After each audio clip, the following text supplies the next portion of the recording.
Hello and welcome. Well, today in my live stream, I want to build a tote. You see, I've got a bit of a situation. That's rubbish, alright? These things are useless for woodworking. Put heavy stuff in them. The handle's right in the middle. Sometimes you want to try and bounce along the end. It's like, it's all on the wonk it is. So I'm going to build a tote. But I'm going to build one out of wood. Like a woodworker's tote. That's what we're going to do. And it's quite a simple thing. But it's going to do the job. I want somewhere for my screwdrivers and chisels and stuff like that to slot into so they don't go bashed against other stuff and get blunt. But I want to use what I've got. And I've got the ideal handle. Yes, this is going to be the handle of my tote. Yeah, no, I haven't lost my mind, alright? Not just yet, no, but that is going to be the handle. And so we're going to have to trim that down to some kind of size, and I'm going to run it through the thicknesser as well to get the width that I want so it's comfortable on the hand. And the idea is it's got a bit of a curvature, so it'll be a bit of a balance. But equally, I'll be able to move my hand about to balance myself on the tote, unlike these plastic things you get, alright? So, I've had a hunt about. I've looked for stuff that I could use, and I'm going to use that as my the floor, the piece of plywood for the floor of the tote. You're not really going to see it, but it's flat, you see, it's a bit sense. And I've got all these old bits of Douglas and stuff kicking about, you know, from a roofing job. So I thought I'd use those for the components of the tote. Now, the thing is, though, I don't want it to be ridiculously heavy, do I? Because you've got to carry it. Why would you want it too heavy? Doesn't make any sense, does it? No. So we're going to have to sort of like think about that as we go. And not have the materials thicker than they need to be. Alright? So you don't want it ridiculously long. If you need a tote that's ridiculously long, and then quite frankly you need two totes, not one. But I just want one tote. So we're going to use this material we've got here. First of all, I'm going to run it through the thicknesser. Just to clean it up a little bit so you don't have all this fluffy stuff to deal with. And I'm going to stick pencil marks as well. Don't know how to use that bit. I might use it, we'll see. Alright, I'm a bit of a mess here at the moment, isn't I? Oh, you can't see, there is a mess, believe you me. So, we're going to use the Multico Fix Thicknesser. Alright, so let's bring that over here so you can see stuff going through the thicknesser. Hello there, Anthony. Oh, crack in Australia, aren't you? Blimey, well, we're making a tote to put my tools in. Because I keep getting told to do jobs, and I don't do them because I kind of like, oh God, I've got to get all my gear together. I thought, well, I'll do something simple, and I just put a few tools in and I'll leave them in there, you know. And okay, just quickly go and do that job, or quickly go and do that job. Something about your screwdriver, something to put your mobile phone, that sort of stuff, you know. That's the idea. Anyway, this is a Multico. This is a 240 volt thickness, so it's not a three phase. But it does the job, you know. It does. It's got the old dust extractor connected. And I've got my ducks all good. Yeah, all my ducks in a row. Well, let's just screw up there. Here we go.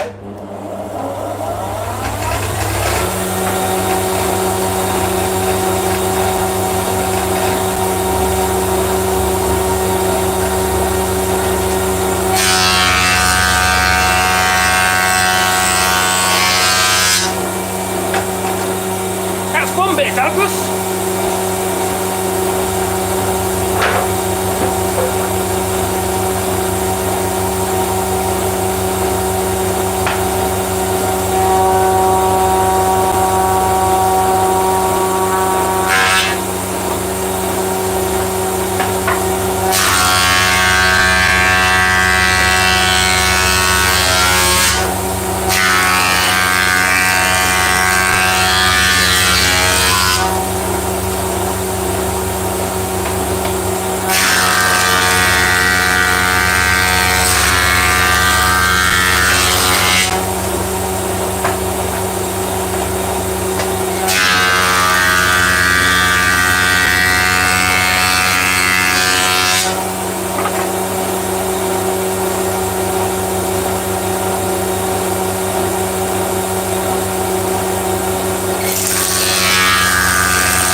around the edge of the boards, watch the direction of the grain, and so that one there is nice and smooth, right? That's because I placed it through the planer in the right direction.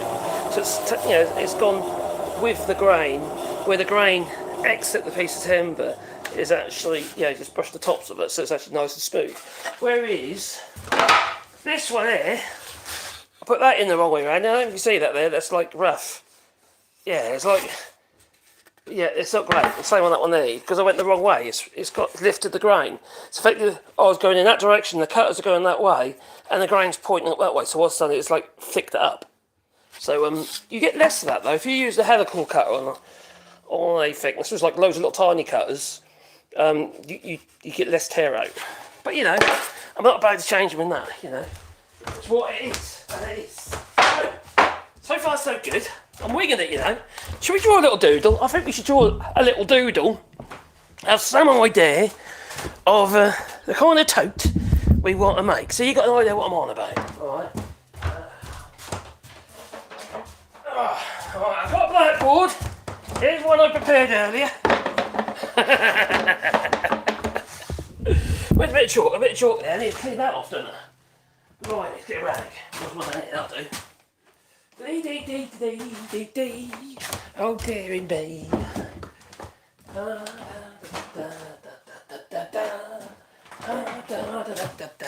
just that'll do.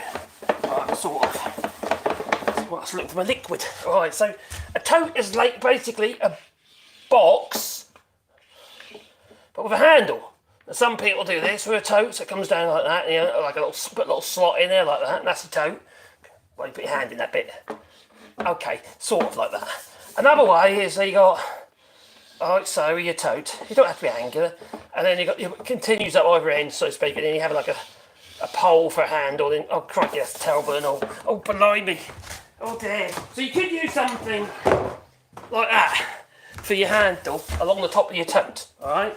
So if that is your tote, right, which is too small, and it's made of plastic, so it's rubbish, you'd have your handle going right across the top. See, the problem with a handle like this is if you put your little battery drawer at one end, you can't balance it because your hand is always forced in the middle, and you've got all that weight, and you're trying to hold it on your wrist. It's not so good. So what we're going to do is we're going to have a continuous handle, not that though. I'm going to be making my handle out of that. And this is willow, alright, silex. But it's got a nice little bend in it, alright? I don't know if you can see that, it's got a nice little bend in it. So that kind of put my hand in the right place. But I'm going to have to do something with that, haven't I? To make it nice. Yeah, it'll be a bit wonky and sort of like rough. Yeah, I'll get rough handed, and the missus will be all upset, she will. Blimey, I'll be in trouble, that I will. Anthony, hope you well. I spent the afternoon planing salvaged wood from a table dumped on the roadside. Oh, blimey. Nice timber recovered, including a silky oak in there, is that? Oh, nice. It makes it all worthwhile, doesn't it, Don't rule out either, when you say pallets, especially if they're got things like had wood burners on them and stuff. Quite often they're coming from places like Brazil, and you end up with Purple Heart. I've got a load of Purple Heart here that I actually salvaged from pallets. So it's, don't rule that out either. You can make all sorts of stuff out of pallets, and I don't mean keep them like a pallet. Clean them up, take the boards off, and what have you. If you're making small stuff, just cut them between the rails so you haven't got to mess about with the big nails and stuff. There's loads of stuff you can do. It can be easy, yes. So anyway, I want to make a tote. I'm not all about angled ends or anything like that, so I'm going to have straight ends on my tote, sort of like so, and sort of like, what's that with this pencil? Crayon, like so. Obviously going to have a bottom, like so. I'm going to have a slightly curved handle, like so, to give me a bit more clearance in the middle then, you see, underneath the handle. Okay, I'm exaggerating it a little bit there. And then you've got your sides of your tote, okay? Now one side of the tote, I want to have provision so I can stick screwdrivers in it, and so I have like slots. And to do that, there's various ways you can do it. One is, you can grab a piece of material like so, and you could then glue loads of bits of wood on there, alright, and use another piece of wood over the top of it, a piece of plywood, some bit thinner, because obviously you can think about the weight. So then you'll be left with like loads of slots. So if you're looking from the top, you'd sort of end up with well, sort of like like those little square slots, like so, all the way along. Yeah, and that way you can put your chisels and your screwdrivers in there. And maybe you could have an area for a long slot, so you can put your phone in there. It's an idea, isn't it? You know, and sort of smaller slots for screwdrivers, and judging, just have a certain width. How many chisels do you need? When you're not going to need any more than 3 chisels, are you, in your tote? If not, probably just one.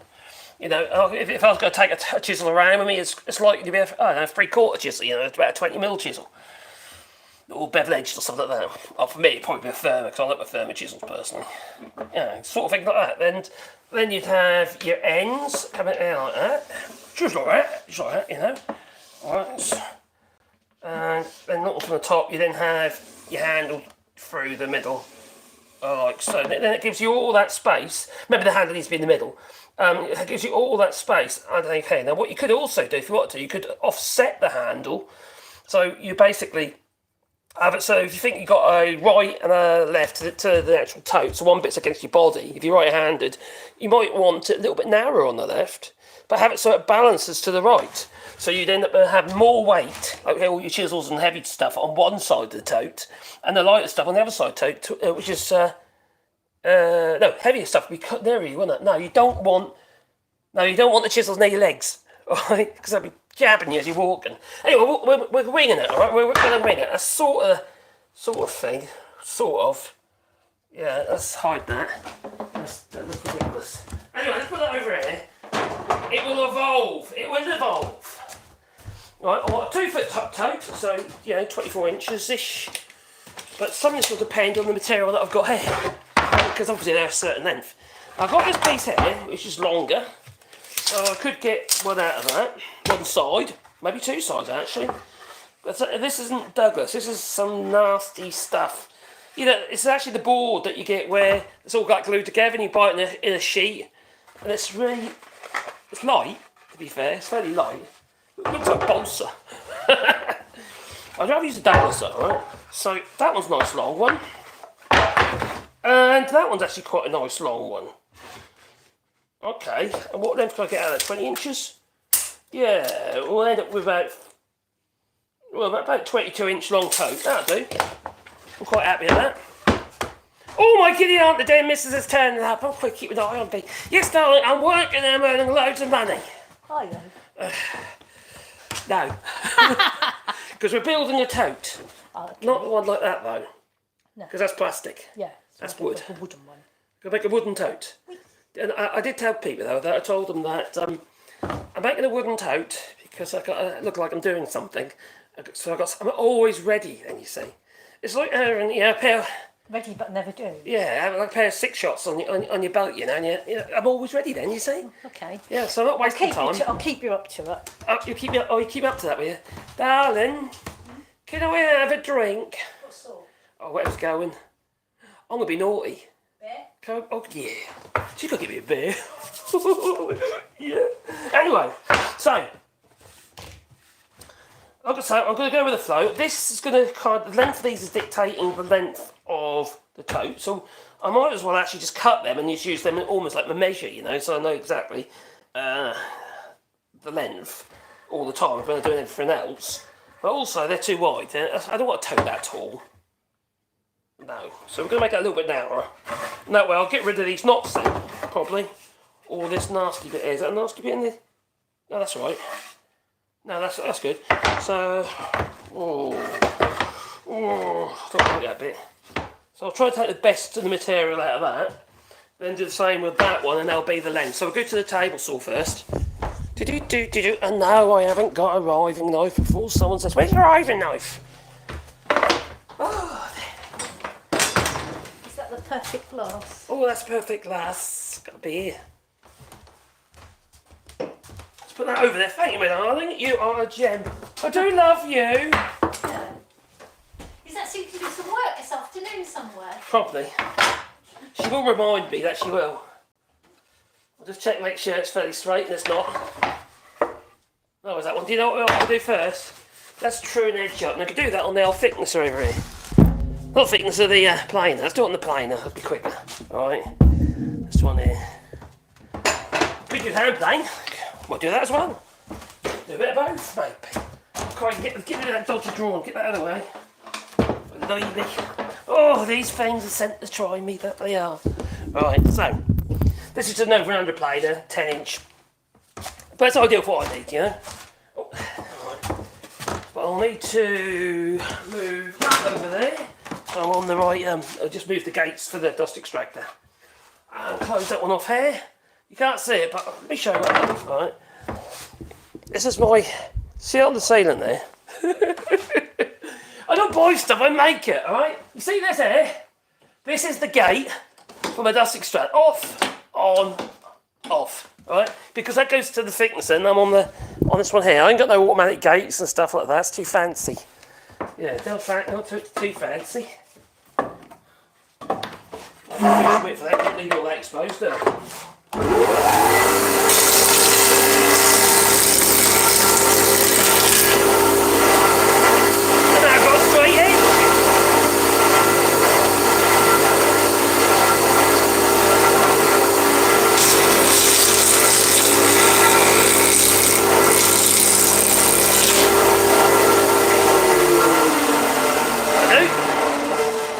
Oh my god, that's noisy. I think I need to grease up my chains.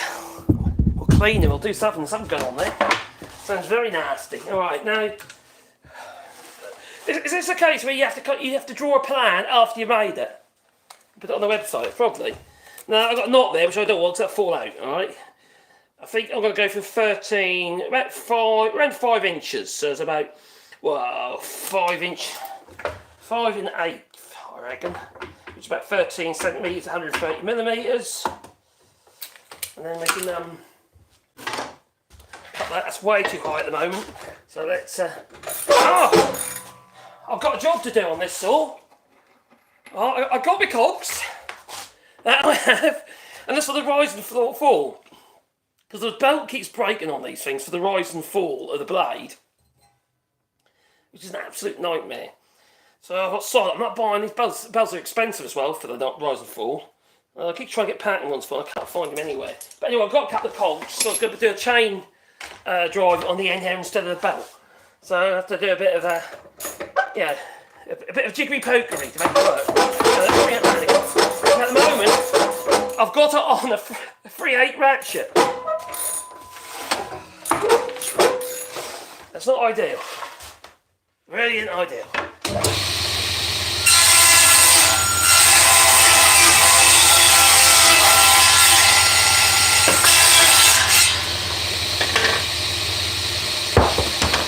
That's one side.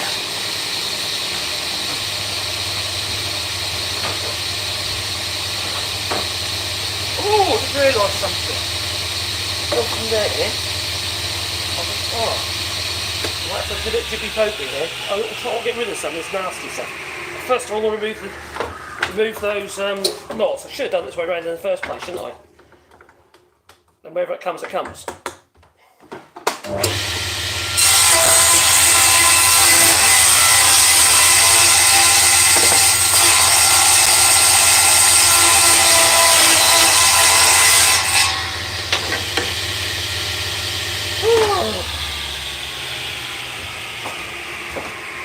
That's fortunate.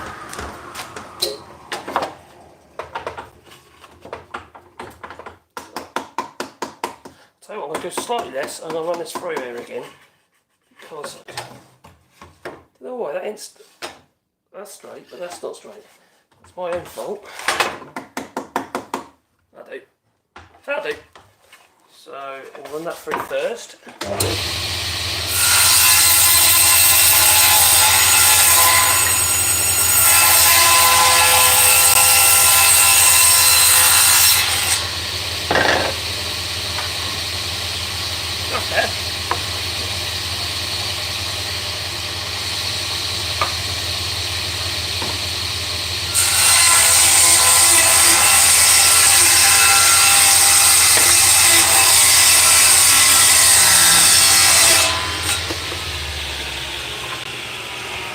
So now I've got two pieces of timber, which are going to be the sides.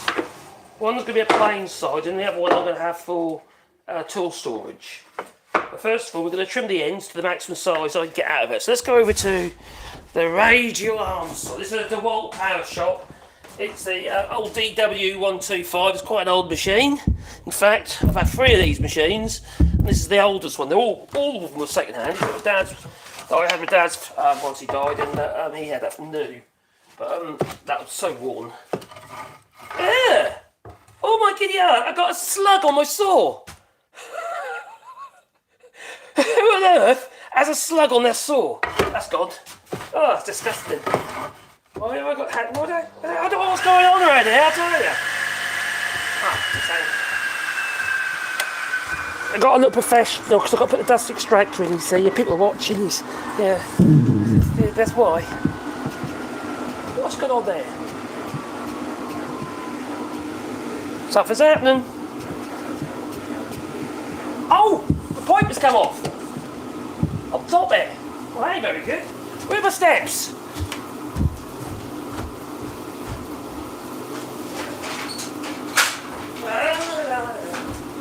Right.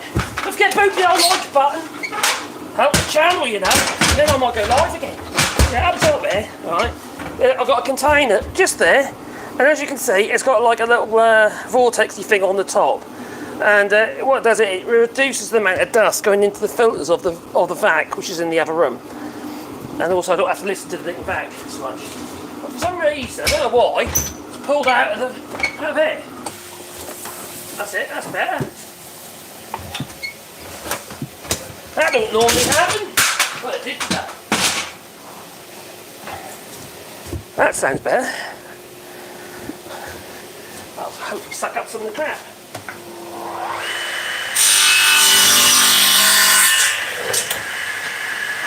One end, this end, then I'll put them together.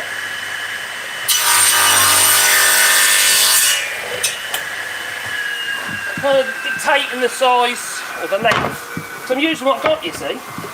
I haven't gone to the old lumberyard ever to go and buy my timber. I say, hang on, what have I got in my racks? Oh, there's an offcut, there's another offcut. Use that, use that. Using what I have got. Okay, that looks good.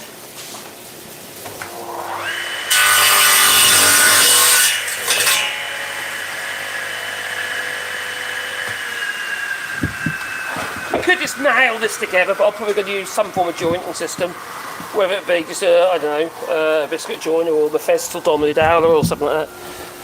Just to joint it together, make it strong. You could put, well, you could put. There you go. You could joint it, I suppose. Might even do that. We'll see. We'll see. Oh, splintery old wood, isn't it, old Douglas? It really is. Now I've got to think about the ends now. Right, those bits. Okay. Now, I don't want the whole thing to be too wide. I was hoping for a bit of a taper like that. Do you know what I mean? That's what I was hoping for. Maybe I'll be a little bit careful because I don't want it to be too wide. Right. Think about that, Marcus. Think about that. You know what? I think to myself, the world has gone absolutely bonkers. So I thought, I know, I've got to go live today. I'm going to do something fun. I thought I'd make myself a tote. Because everything that's going on is a bit depressing, isn't it? You know? Some people are just nasty. Nasty. Right, so that's that. There's two of it, same sort of width. I might have to do a couple of boards together. Yeah, I think I might have to.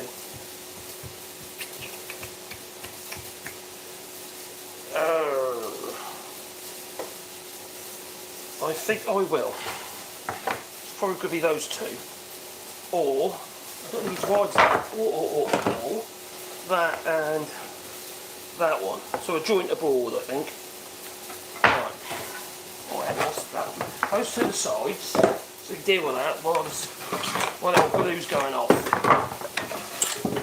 Oh, I've got that one there as well. So that and that together would probably be. Make sure it's tall enough.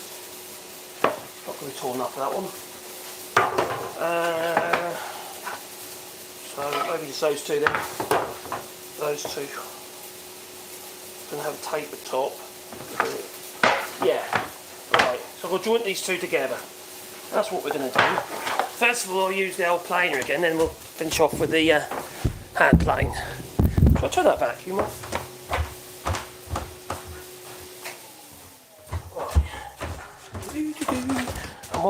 And while you're there, I'm just going to plug you in.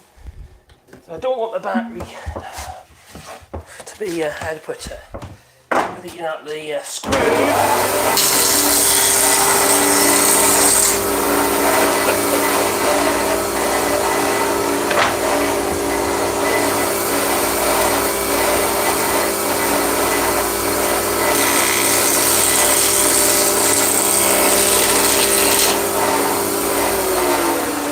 Oh my giddy aunt, I'm going to have to do something with that machine, aren't I?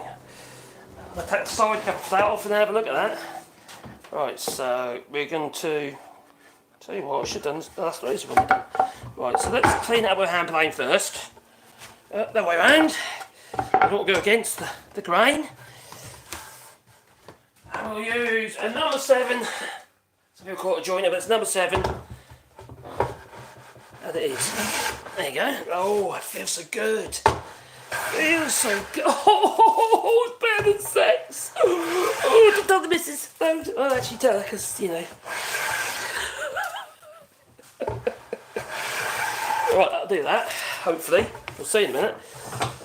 We're going to joint that onto that one. They're about the same thickness, aren't they?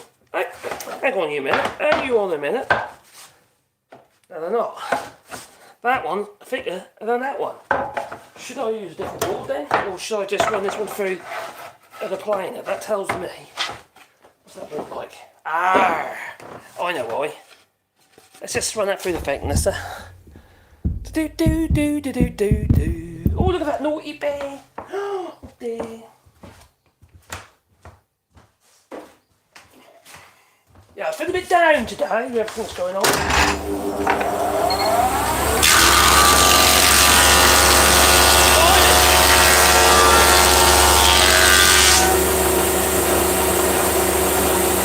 That's what happens when you don't open up the gates on the dust extractor.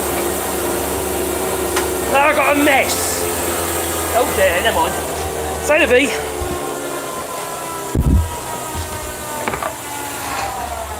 Ah, that's better, they're both same thickness now. So we're going to glue those two together. Once I've run the hand plane. And over, oh, it's not far off. It's not far off. Oh, that needs a little bit more on that one. You've got to be careful of your thicknesses though. You don't want your tote to end up being all the way, do you? You know, you've got to put tools in it yet, and you've got a heavy tote to start with. It's kind of a bit annoying, to say the least. So there you go. Hopefully, that'll be about right. You can actually put them both in together. It might be this one's wrong. Oh, it is. You can put them in both together if you want, side by side. And if you've gone over a little bit one way or the other, that'll correct itself.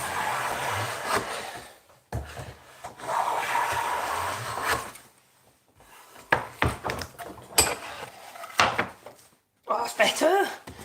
That's loads better. Okay, that's good. I'm not going to use the domino for that. I'll use a biscuit joiner, or I could just put a slot and then put a slip through. But I'll use a biscuit joiner because it's quick. And being as I'm live, I think being a little bit quick might be handy. I also got to think about where. So this is the main board. This one, or this one could be part of the main board on one side. It's only got the shape.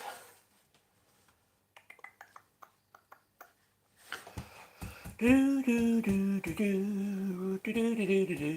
the board would be that way. It's a bit nasty, that one is. That board there, it's not very good. I want it on this side instead. Yep. Oh, well. Never mind. Oh, I know, I can put it on the joint.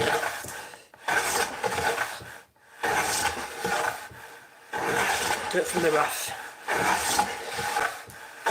Sounds like I'm playing golf.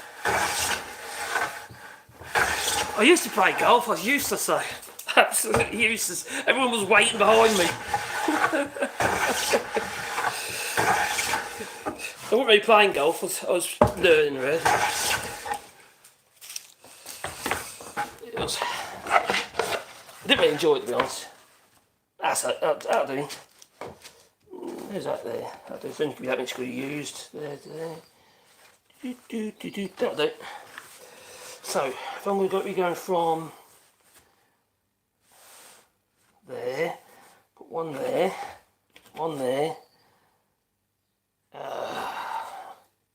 one there, and one there. There's going to be a cut in it to be shaped up. That's going to be near the edge. Yeah, that'll do. Let's get the biscuit joiner.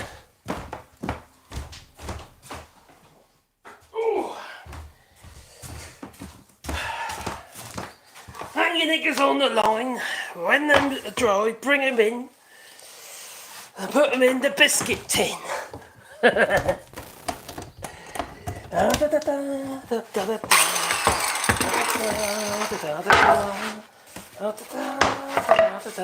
Make sure somewhere near the middle, which we are.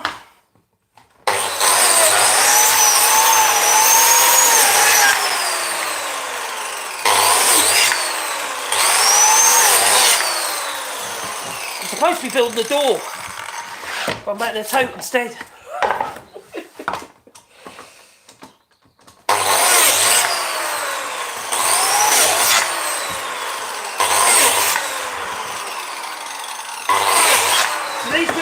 Ends. What these will be. I'm just having to widen it because it's not wide enough. So now I'm just getting my biscuits and some glue in there, aren't I? Right there. Biscuits! I need my biscuits! There they are. Covered in dust. Now I keep the biscuits in Ziplocs, alright? Because what happens is if you, keep out of it, if you don't seal them for moisture, they'll just end up swelling up. They'll take on moisture, get too fat for your slots. A bit like me and my underwear. That's good, okay. Right. Glue!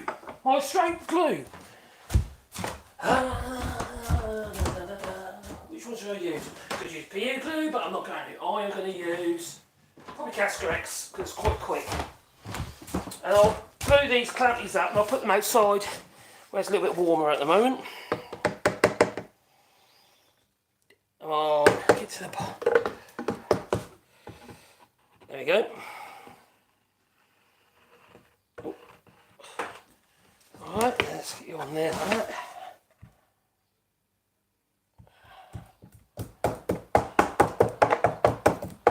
Spreading the glue. Let's give you the glue roller. Like, hey, it works, doesn't it? Otherwise, it just all squeezes out the edge, you get voids. Otherwise, use a glue roller. Yeah, this is literally a wallpaper roller. Alright, that's all it is. And you can spread the glue with that if you want. That works really well. I've been doing that for years, I have. That I have. Right, let's get the biscuits in. Do. You in there. Do. I've always put glue in the holes, to be fair. It's more about alignment than anything else. That's where a continuous slip can actually be better than biscuits. You know, where you put the whole slip right through. But I'm thinking about speed. Get it into these slots. That'll do. I've got to line it up and give it a bash.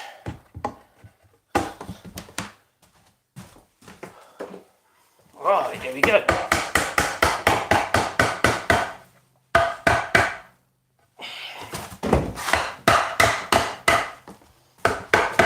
The nice thing with the biscuits is they do give you room to your back and forward. So if you go a little bit squiff, you can manipulate it. Right, let's grab some clamps. A couple of clamps will probably do. That one and that one, I reckon. And I'm going to chuck it outside. cold here. I mean, this is my workshop. Yeah, it's actually a barn, so it gets quite chilly. Stone walls. I might go on the other side of that. Balance out a little bit because it's a bit of curvature to it. So this will be 2 ends. That's better. Alright, that's what that will be. Make sure that's looking okay. I haven't gapped the other side. No, I haven't. 2 seconds. This over here. One over here.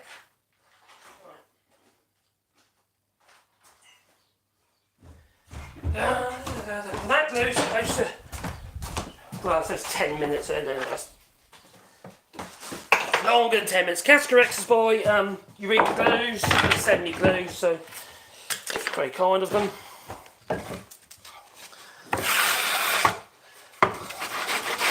Glue on my board. This is going to be my base.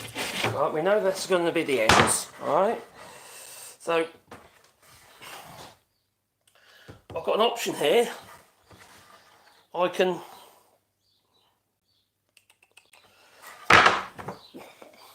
cut this to length, where I want it to be. It's probably going to be exactly the same length as this. That's what we're going to do, I think. Yeah, it is what we're going to do. It's going to be the same length as that. So let's put that there. Put that there. That way I can almost guarantee I'm going to be in the right place, you see. Right, that's the idea. One there, and then one about here. Not the full width, so we'll cut this on the old. Hang on, we've gone a bit. That's good. Nope, that's good.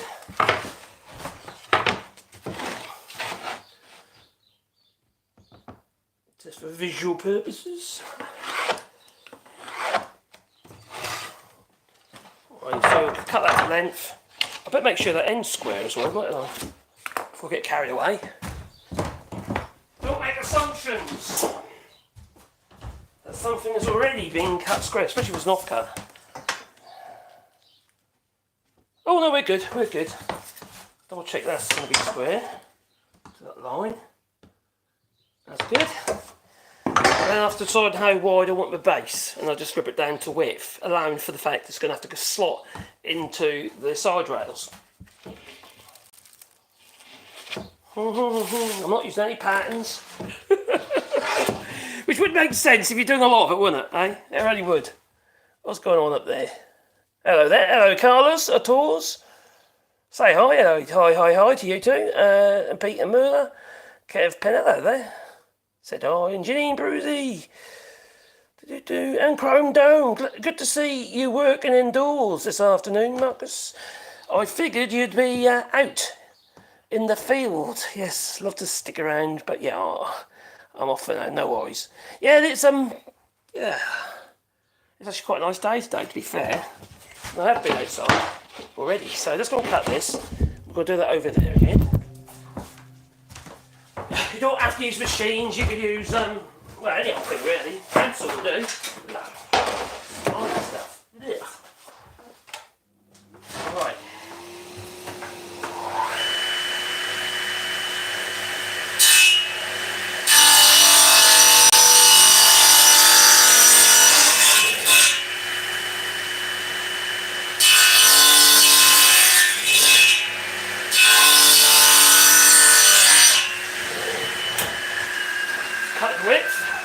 How wide do we have that room? How wide?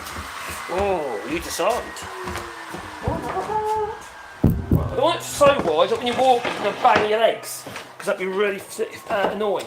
If you think how wide that one is, it's probably too wide to be fair. That's 25, 20 internal side, 23. I don't know if I want it that wide actually. Well, maybe. 24 is too much for what I want. So it's going to be flared on the sides anyway. So I'll go 23 centimetres. So what's that 23 centimetres? It's like 8 inches, like 9 inches, isn't it? Yeah, but 9 inches. So let's go over here. Set this to 9 inches and then I'll have my base. So let's go with the flow. I'm not, you know, going I'm not following a plan, I'm just, it's evolving. So if it all goes tits up, you'll know why.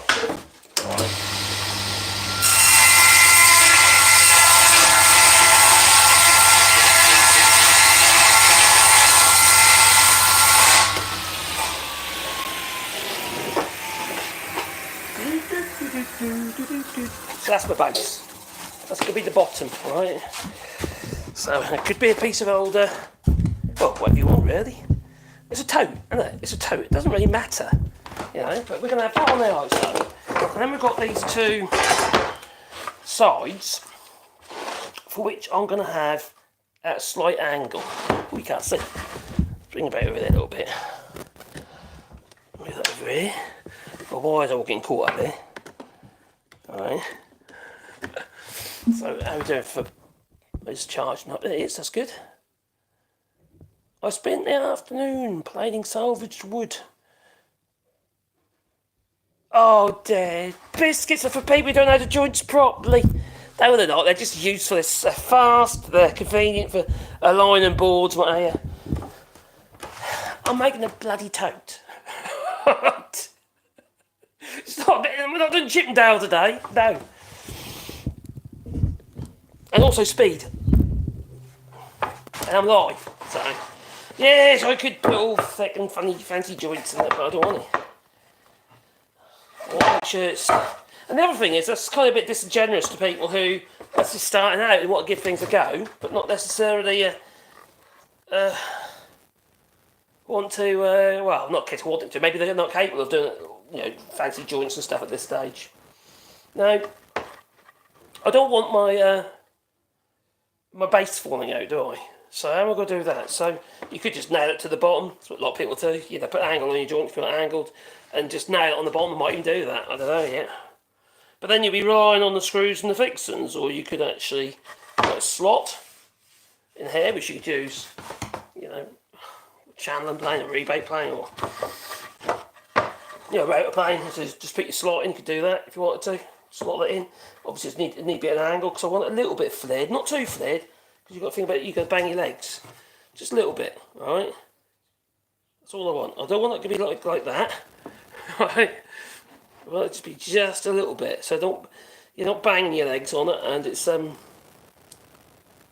to do its job. But one of these sides, I'm going to have an extra bit. So think of it being like that on one side, which would be the outside of the tote, and it'll have those slots in there to put your bits and pieces in. You know, like chisels and screwdrivers and stuff like that. There's various ways you can do that. One is you could channel it with, I could do that on that and just put loads of channels down, like little rebates or rabbits, in to accommodate whatever I want to put in there, so it doesn't become quite as thick, but it might end up being a bit brittle, a bit weak on the edge, unless you did it on both sides. Like that. And I'm not doing that. I'm going to probably use a piece of plywood and some spacers. Probably, we'll see.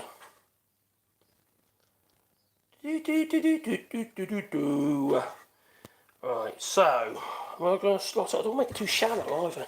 So I'm using what I've got. So I could just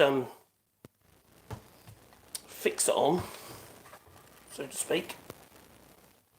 Or I could literally, ooh. Don't want vertical sides, but it will be horrible. Be horrible. So I think what we're going to do is we're going to slot it. I'm going to use a table saw for that. Don't be too deep though.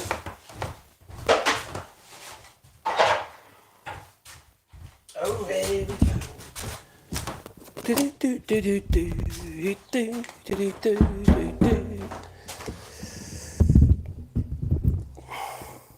Have we got purists?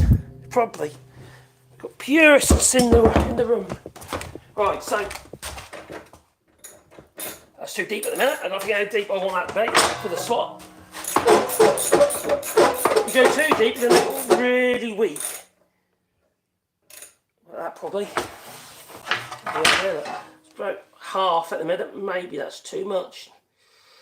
A bit of an angle. Some of it won't be in, be out. Okay. I'm going to go at a slight angle here. Try to get a little shallower. That's probably about right. So look at that angle. It's going to be about there. And that is about right, I reckon. That's probably about what I want. It's going to be about that on the angle.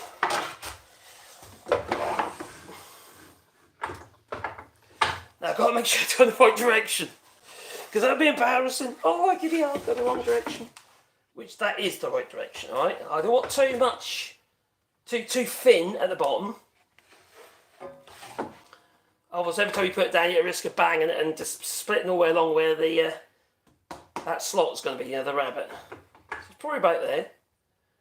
And then I'll just do multiple cuts. I'll do 2 first, so I'm in exactly the same position. Then I'll just do multiple cuts until finally we're in the right place. For the width, or the thickness, sorry, of this board. Which, looking at it, is about 6 mil. 6? Is that 9? I don't know. We'll see.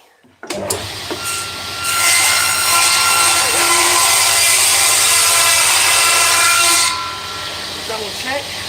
Check. That's good. Right. This one, looking at it, that is right. So I need.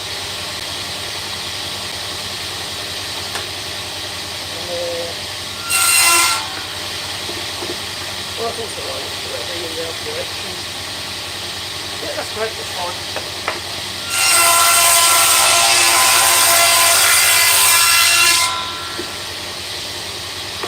And we'll go a little bit over the fence.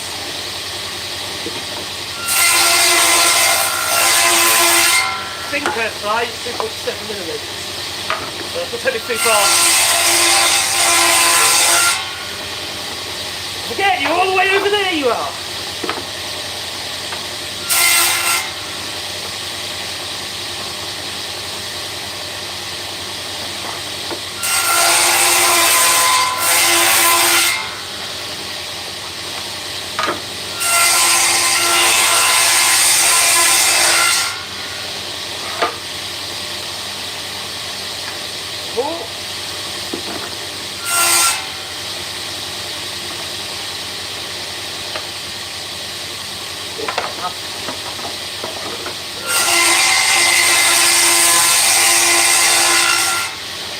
Carried away. It's when you like to take your fingers so you get carried away.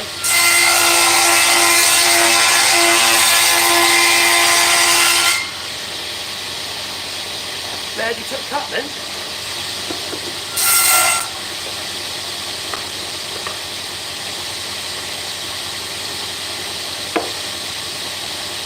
Well, that's a good one there, though.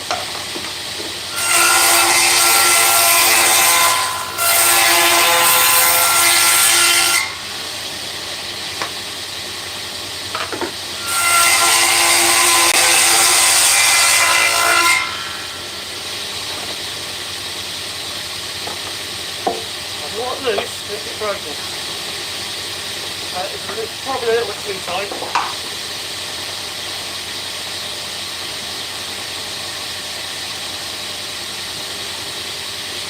And that's whisker.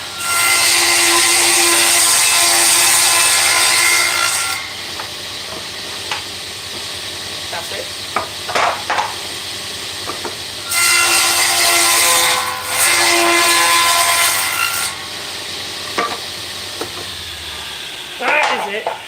So, the idea being, that's going to slot into there, with a bit of luck.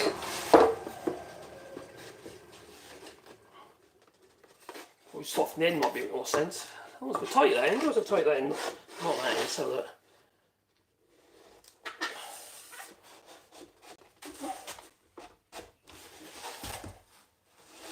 Yeah, isn't it?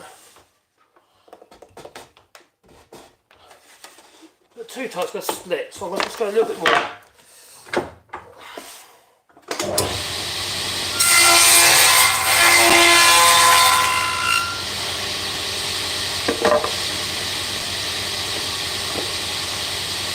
That's it, that's better.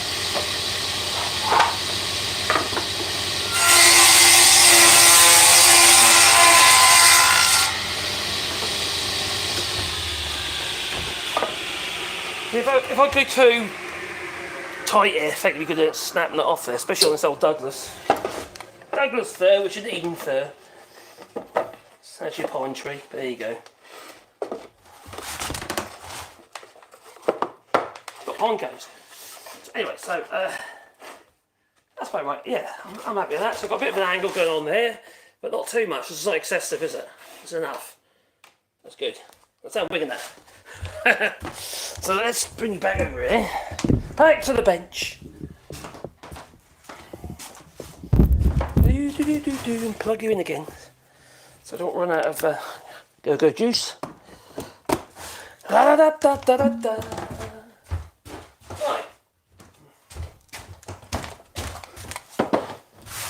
So, looking good, looking good.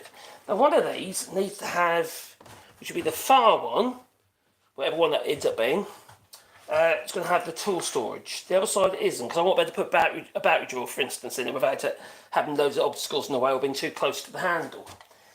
Now, I can't really do the ends yet until obviously my board is dry.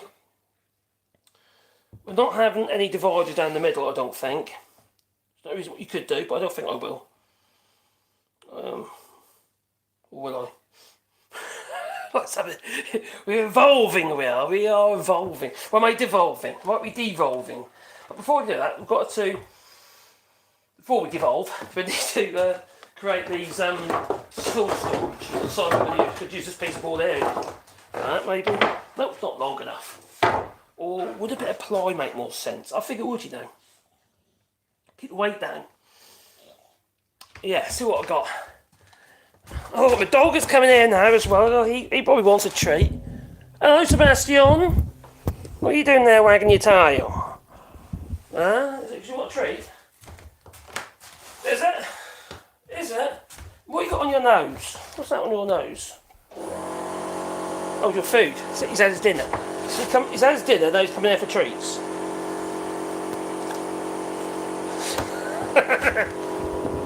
He's a funny boy, that one, I'll tell you. Right, let's bring it back down to bench height again. Now I need to create some tool storage. I don't want too much chisel storage, so let's say for instance I put I want maybe up to 3 chisels. You always put something else in it if you want to, couldn't you? Right, so I might get an 1.5 inch. If I was to take my chisels. Like this Sorby one here, I'll probably have that with me as a lightly chisel. Right, so I'll probably load for 3 chisels, and the rest will be other tools. Alright, yes, Sebastian, I know. Okay. Now another way you could actually do this is actually if you've got a wider board, I could use my mortar saw over there to create those square slots. I can hear you, Sebastian. Yeah, he's all puffy. He's got, he ain't very well actually. He's got heart problems with his heart. So yes, I know. But one more and that's it, alright? You already had your dinner. Right, so we need to create some tool storage. I'm going to see what plywood I've got for that, I think. Makes sense to me. Right, I'm over here. Especially stop following me. Yeah, nah. Oh, maybe that will do. Or a bit of use for the bottom, maybe. So what? Because that's actually the right length. That's probably the right thickness, isn't it? So I'm going to create a slot effectively down here. Right, it don't need to be as wide as that. First of all, because the bottom is now at an angle, that can go all weird and flickery.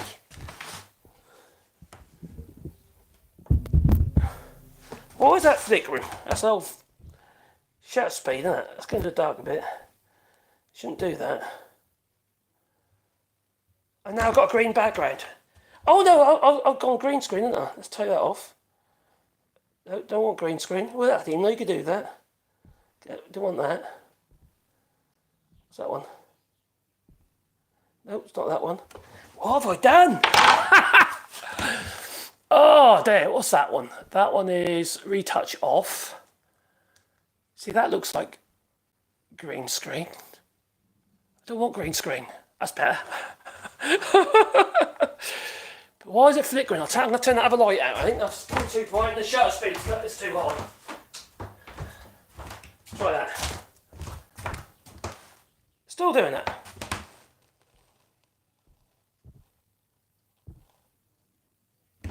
Oh, that's strange. They weren't doing that a minute ago. So that's too wide. Let's rip this to length. Let's borrow one of those sides, take it back to the saw again, and then cut that to width. Could have done that a minute ago, couldn't I?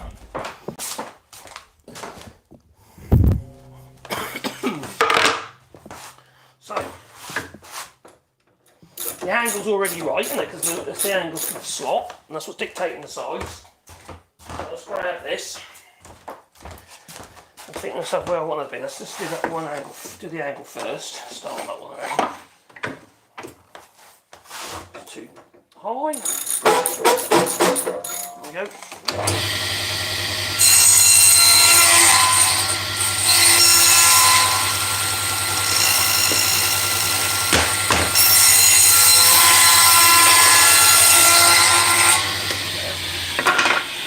So that's going to be going that way like so, and then that'll be in contact. Oh no, that way like so, because it'll be in contact with the bottom, and then so let's get pencil. I think that's right.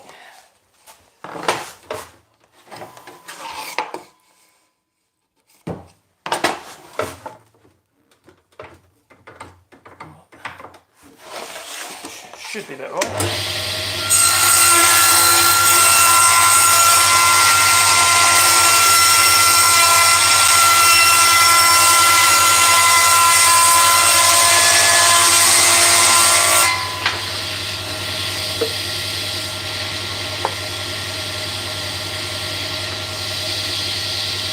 That was good.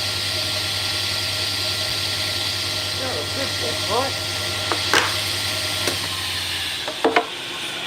Okay, let's clean all these edges up before I start thinking about, so we're ready.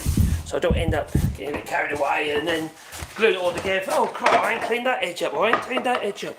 So let's just run a hand plane over that. I could run the router over it, I suppose.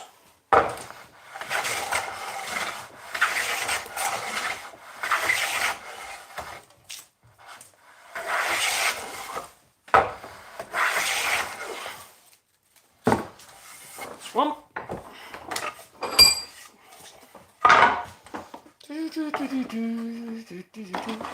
So let's go in there like that. This one, I'm not going to try and plane this, I'll just run sandpaper over it. That's right length. So from the top edge, that's the wrong way around, that way around. Yeah, that way around. And now we need some spacers. So they don't need to be very thick, do it? Regarding these slots. If you want them too thick, they'll rattle around like crazy, aren't they? So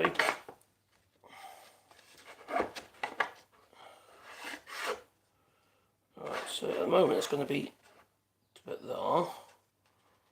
there. Right, so you could use bits of plywood again, but I think I'm going to use wood for this job. So I need to cut some strips.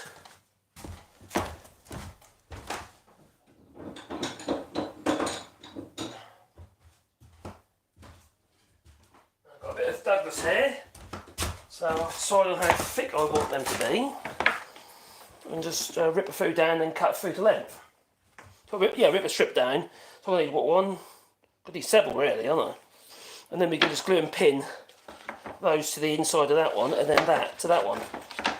I think. This flickering is annoying me. Doesn't normally flicker. Let's find a dark spot there.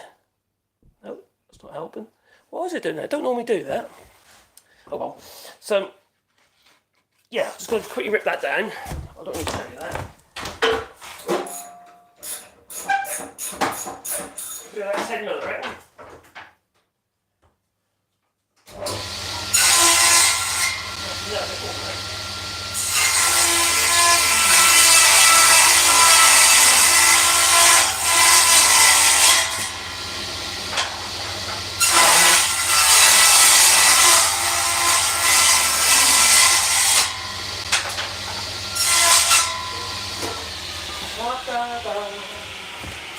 Right, so these are those little strips. I need one on each end. because that provides stability on the end where it's going to be mounted on the actual thingy-majiggy. So we need to cut load these to the right length. So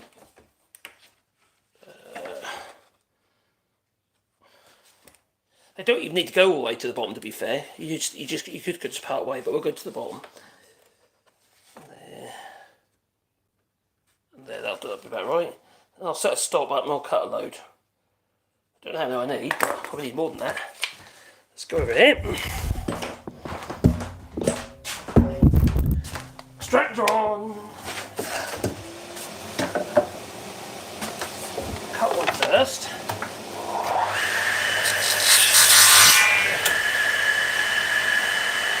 Inside the line, make it slightly shorter than what I need. There. I'll get carried away.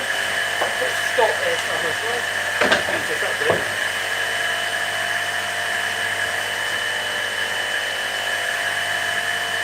Don't do what I just do. Put your arm in front of the blade, when you bang it down on the radio arm saw. There you go.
I probably need more. There we go.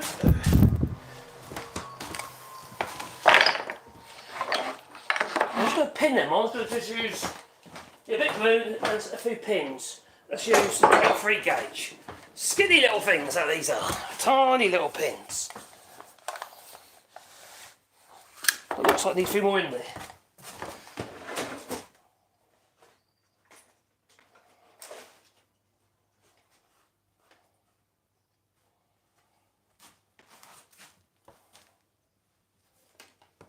Yeah, tiny. They're 23 gauge, they are. They're great if you're doing trimming on the unit, because you get fairly good adhesion, especially while you're waiting for the glue to dry.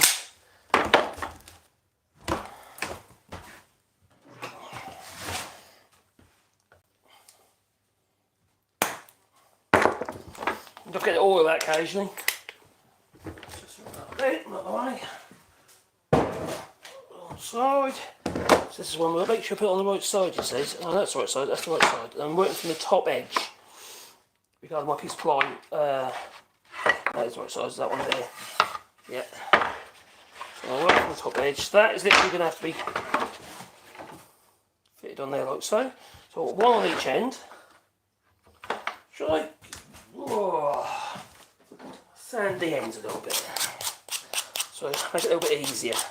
I don't end up with loads of splinters everywhere. That is. What's going on there? Like that? That's it. That's good. That's good. It's good. It's good. Where's my glue gone? Oh, it's here.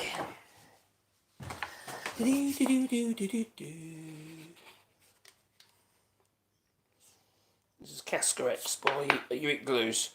It's just a fairly fast curing PVA.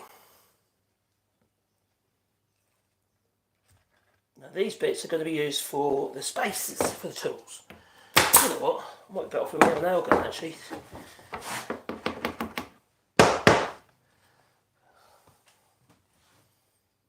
I think I'm going to use the other nail gun. That's no good for that. Where is it? With the 18 gauge with 15 mil. Yeah, that'll do it.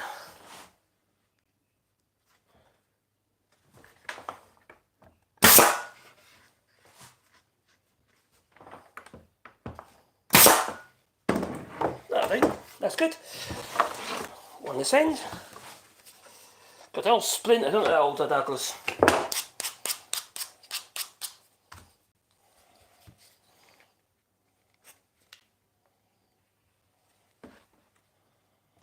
Going to the bottom edge.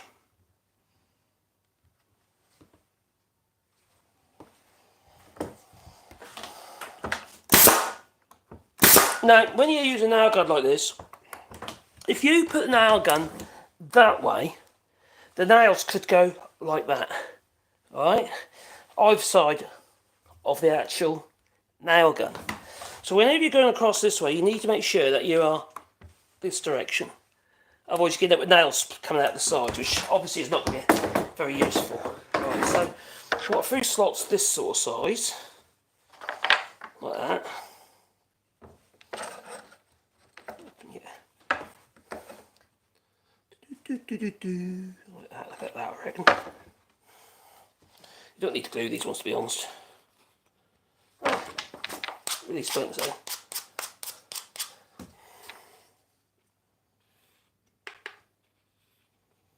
Yeah, it's quite nice getting in here and, you know, making stuff, even if it's like something silly like this, you know. It's just nice to. It's a bit like therapy, really, isn't it? You know, just being able to tinker and make something. Especially when the world's gone absolutely bonkers. Try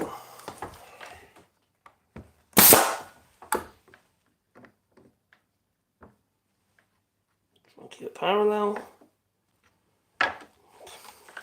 A square on there would be quite a good idea as you go. And we'll do a few like that. Then I'm going to do a few a bit close together. I'm going to put a wide one at this end for my phone. So I grab a phone just so I know. So I don't get carried away. It's on over here. I've got a phone. Where's my phone? Oh, I've got one in the lab.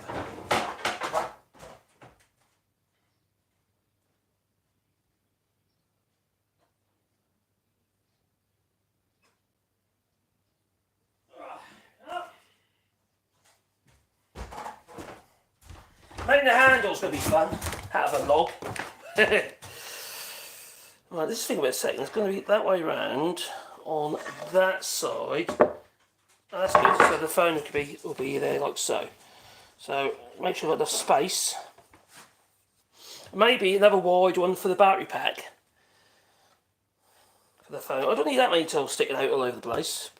You know, my phone is a tool for me, you know. I use it a lot. In fact, I've got several phones I use. I've got three phones I use. I've got a Google Pixel 6. This one here, which is the OnePlus 7 Pro. And then another OnePlus 6, which we're doing the video with. Live stream with. That's about right. That's need to be any wider than that. Let's get a square.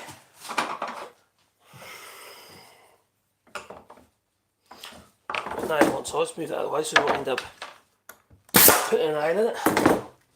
And what I do that, that's about right, that's good. And I've got a battery pack which is over there.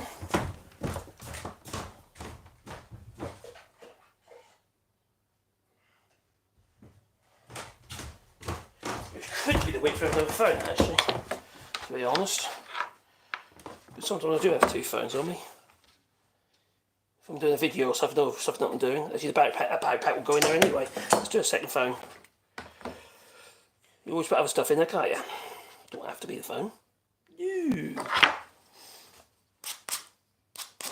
It's crazy how dependent we are on these silly little devices these days, isn't it?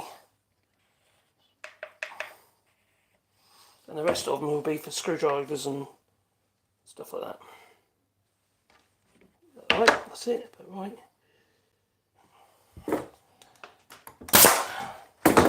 I'll tell you what you don't want to do, and I have done this, Never nail your finger with a nail gun. It hurts. And go in the bone again. Yeah, it's not fun.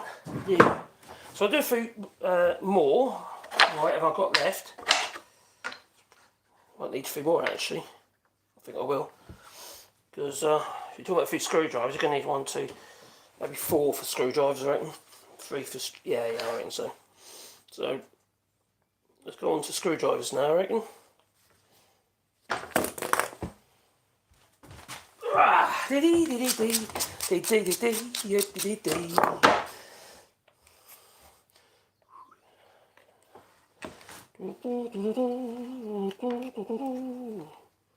Right.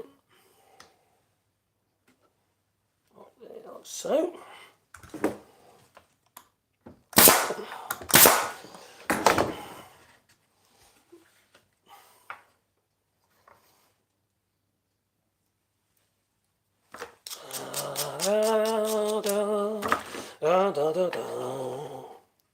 Right. That don't quite reach the bottom, that one, don't it? It's a bit short of it, hey? No one's going to see it.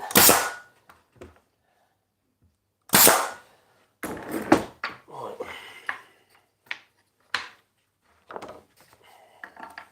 It's for ventilation, that's what it's for. That's what, yeah, it's for ventilation. That's what I tell myself. Oh, I didn't. Oh, saying that. That end's quite good anyway, that's all about.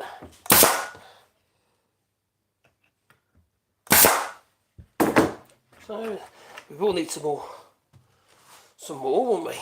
I reckon. That one that way round. Let's turn that end.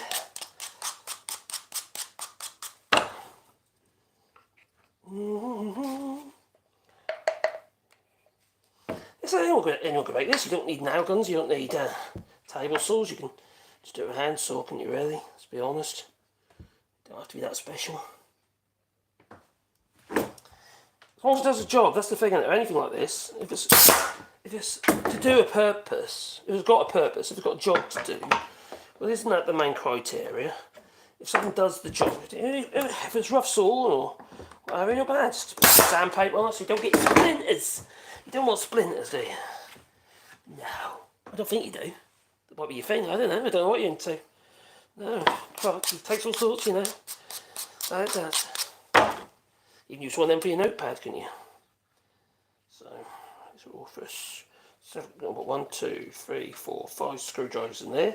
Alright, I need 1, 2, another 3 little spacers for the chisels. That's what I'm thinking.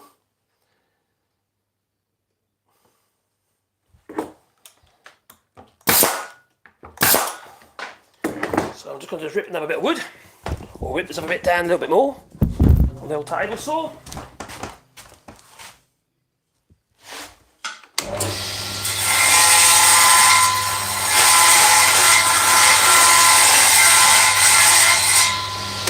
All the way.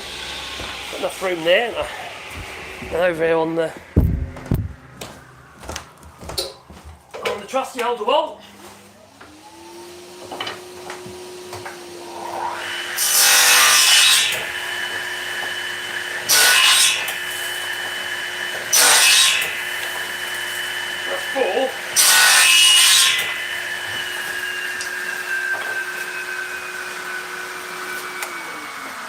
I've done 4, I might not need 4.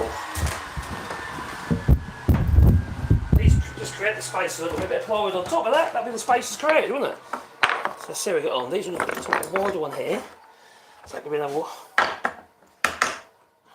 Like that, that's it.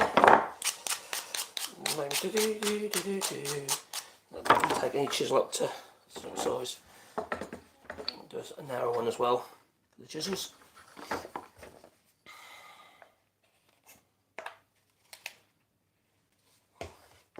Little Castor X is getting a bit on the low side.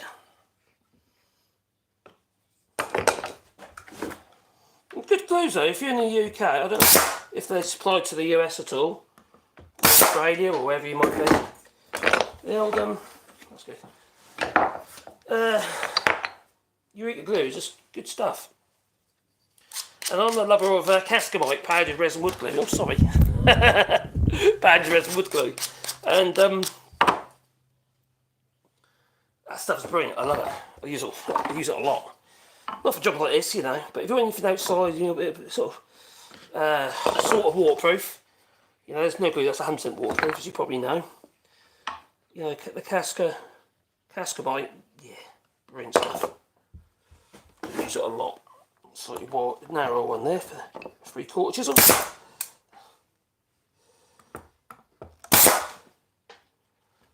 So, and I think one last one in there. So you got a wide one there, and then a slightly narrow one there. That'll do. That will do.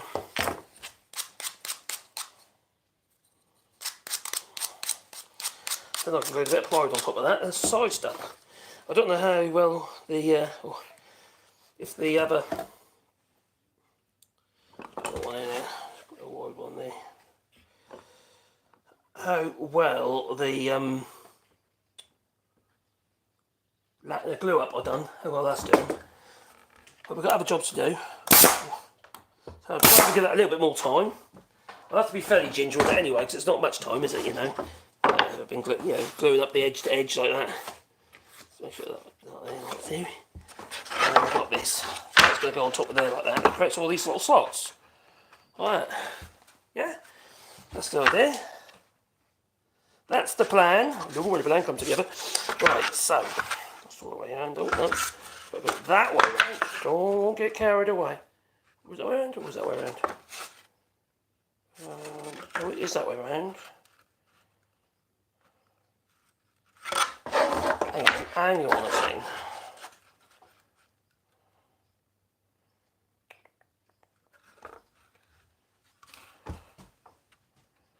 Right.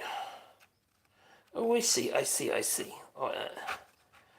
Now to do that, what I'm going to do, we'll clean all this top edge up, you see. Before I get carried away here, let's make sure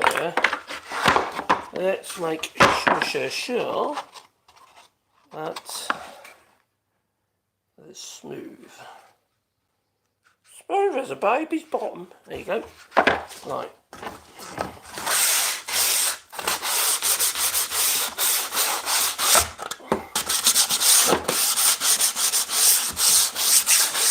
Sanding pad over here is actually just a angle grinder pad. The little spigot that comes with it, I made it and put it into the handle instead of it's there, and I've made myself a hand sanding pad. They're the ones without the holes are better, to be fair. I do try and get them for this job.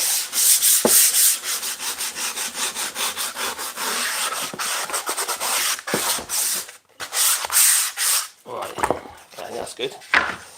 We want to keep that flush there. Before I do that, I want to that way, damage it, smooth it off there. Right, then we can say that's the far side, the dark side, like so. And then this one can then be glued onto there like so, making sure that I have good contact at the bottom there. Right, that's better. Yeah, that's better. So now I can now glue that onto there. Just like that. Yeah. Let's get some glue. I do like to use glue whenever I can. So do that on there like so. Make sure you've got glue near the ends. Well, that's what's most important, because like display at the ends if anywhere else. If not anywhere, it's going to be at the ends. So I use some of the crappy bits here, it's too short there, but that doesn't matter.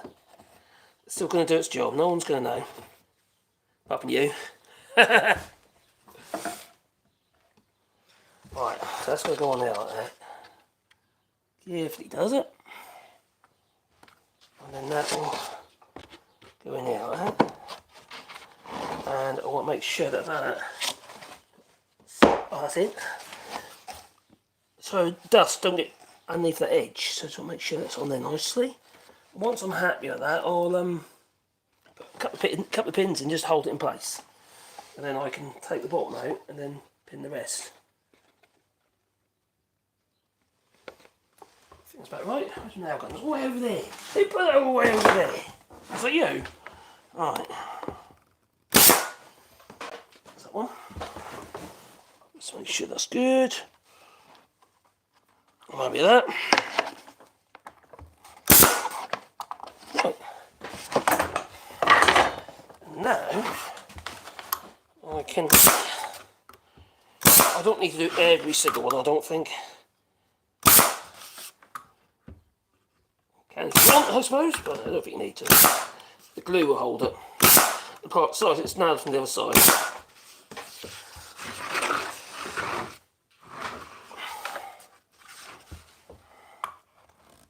On that one, that's good.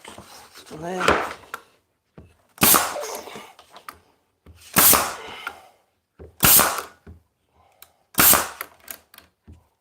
Every other little strip where they're close together, and everyone where they're close. Farming. Okay, that looks good. So I'm sand that now on the top edge.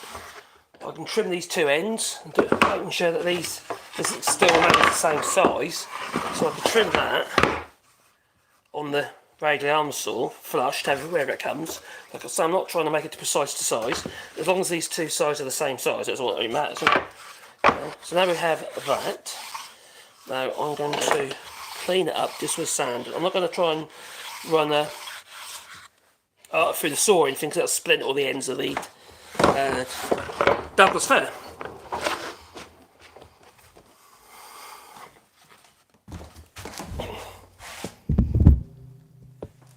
Right, so how long we live? An hour and 20 minutes we've been live. Oh, dear me.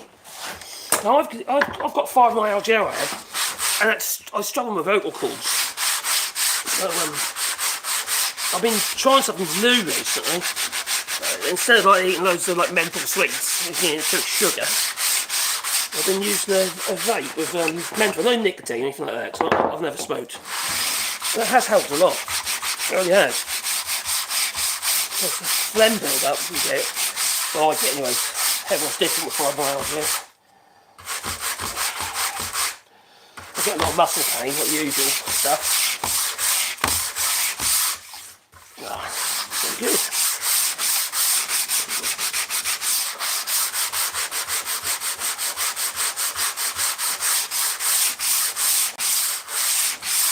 I think we could get away with routering that edge along there. Yeah, I think we could. Or at least part way in to there, because I don't know what's happening on the ends yet. We might do that.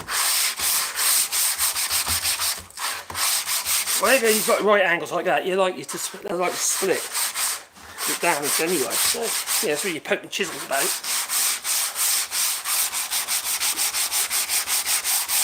And yes, you can make it all fancy. You can do all these lovely joints. That's at any point. It's a tote, a tool. That's all it is.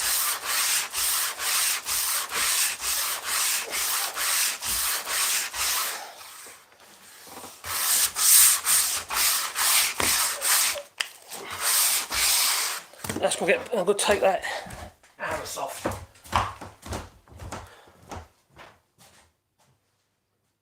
Where is it? I buried it. It should be here. I'm looking for my little palm roller, which has a 45-degree in it. And I appear to have buried it somewhere.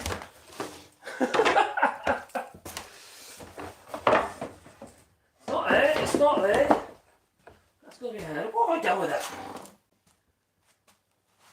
That's odd. I did have it.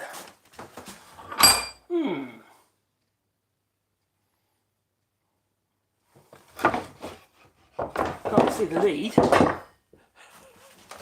It's not underneath there, no. It's not there, no. Not there either, it's not there. Has my dear missus been in there? I think she has. She's been putting things away. I bet you she's put it in that cupboard instead of the one that's rack. Yes. Bless her heart, she's been clearing up, I know. I can't complain really. except when I can't find stuff. Look at my clamps, they all get put in the wrong place. But there you go. Say to me. So I'm just going to take that arrow off. That's the outside edge. That'll be.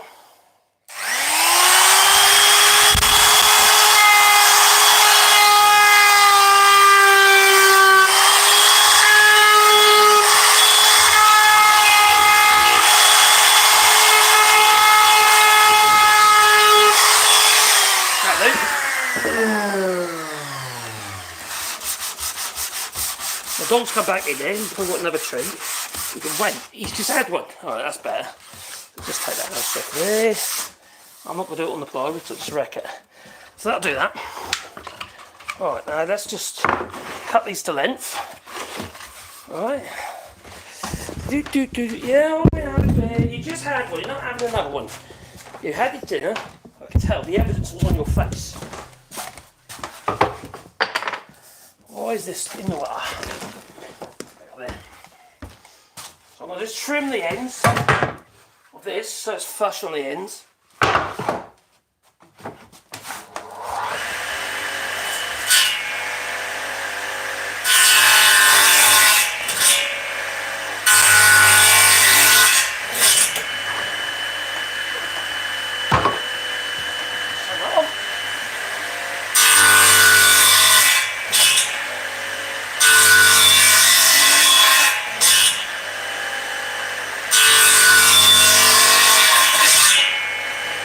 Now I've got to make sure this is the same length. I can hear you, Sebastian. Right.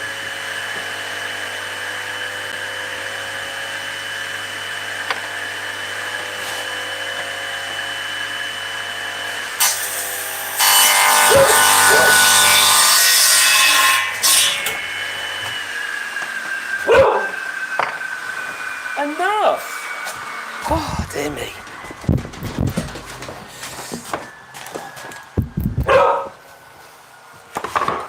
Don't look at me like that. What is it you want? Basically, he wants a cuddle. That's what you usually want. He wants a cuddle at this sort of time. Hey, Daddy, it's time for our cuddle. They're dogs, eh?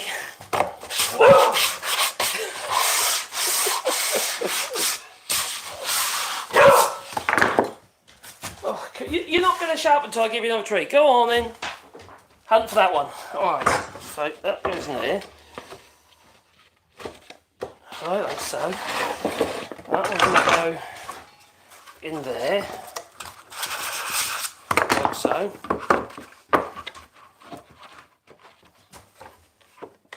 And then we've got the ends, so we're getting close now.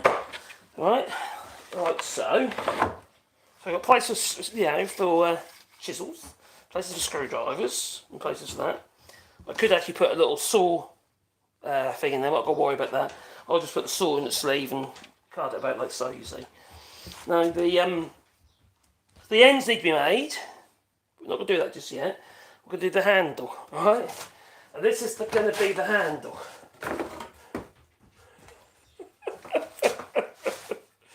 Not like that, because yeah, window insulated, that's all like spikes. So that's, yeah, very uncomfortable. So it will be the handle. Yeah, that's the plan. So we're going to have to shape that up. Run it through the plane and what have you.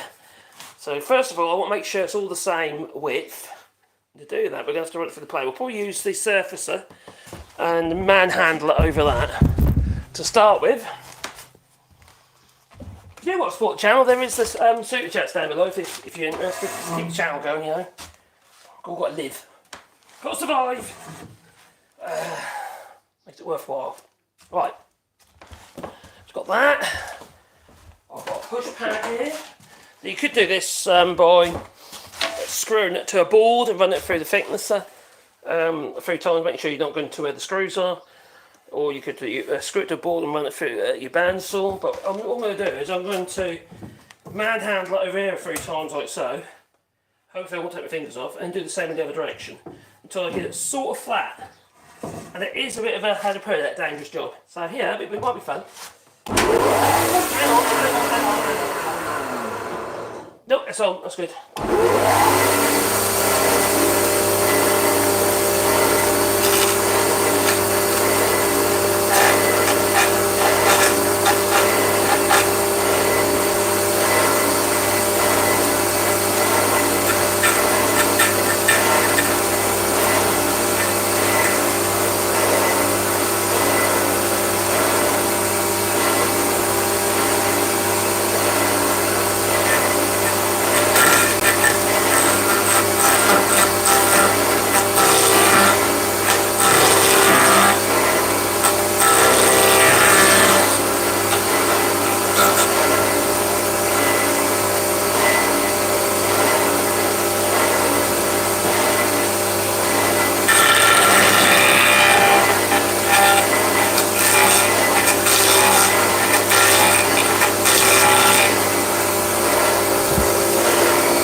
got to watch out for kickback. Try and get a reasonably straight on one pace.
Right, now the thickness. Are you cringing over? Hello, Gingers. Hope you well. Oh, your tree's got flowers on.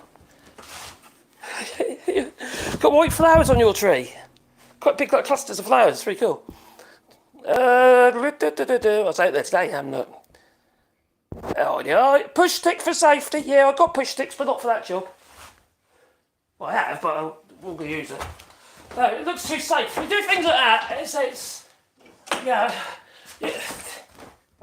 But the fun in watching is the risk, isn't it? You know, it's the danger element. No? Oh, okay. Right, so that one's on. We'll turn this one off. Now let's see if we can pass this through without it jamming up on me.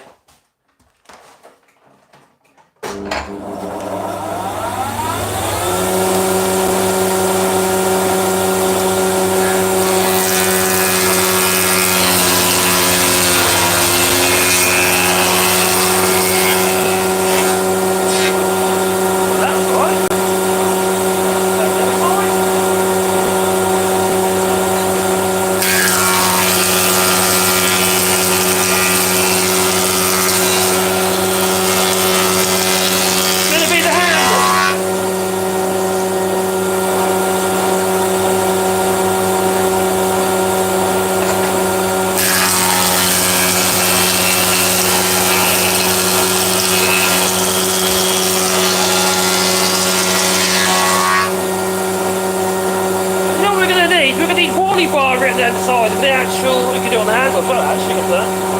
So, okay, it's the same sort of width, that feels about right. So the rest of it, it's going to have to be planed by hand I reckon, or take some of the lumps off first, probably with the, maybe the table saw. Take that off here. It's no good at being uncomfortable, is it? Oh, dear me. I've got a tickle now. I've got a tickle. Oh dear. Oh dearie, dearie me. Right. That's vertical now, isn't it?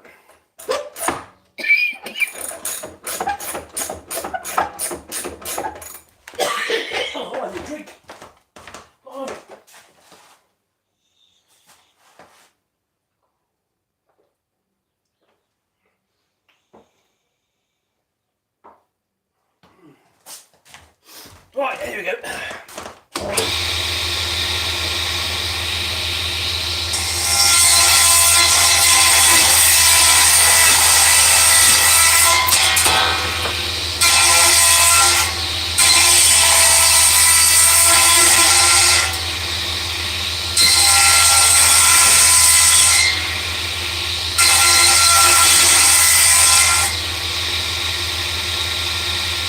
Right, a bit of a handshake, Mary. Then we'll have to look at these ends, sort out the ends.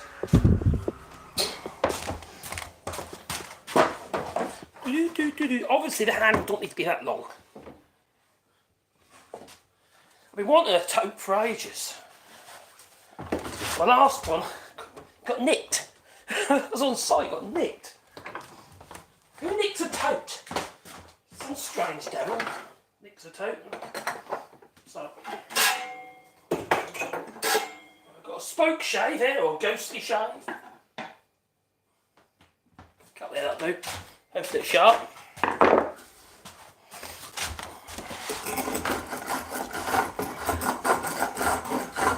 You could use an angle grinder with a disc in it.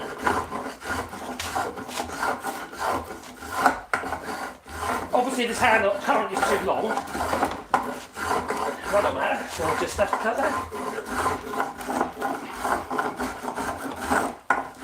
Oh, my tickler's got out. Oh, tickler.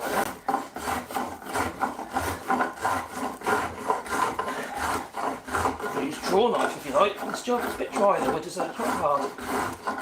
Draw knife.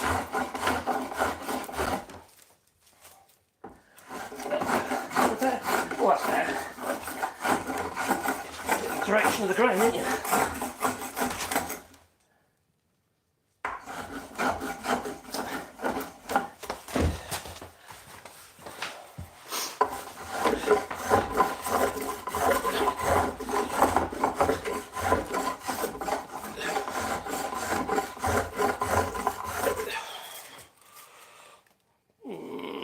When you set your spoke shave, you do it shallow one end and then deep the other. And that way you can judge, adjust your depth to suit the depth of cut. So take more off, go on the deep side of the cut, like I have there. And then you want less, go on to the shallow side of the cut.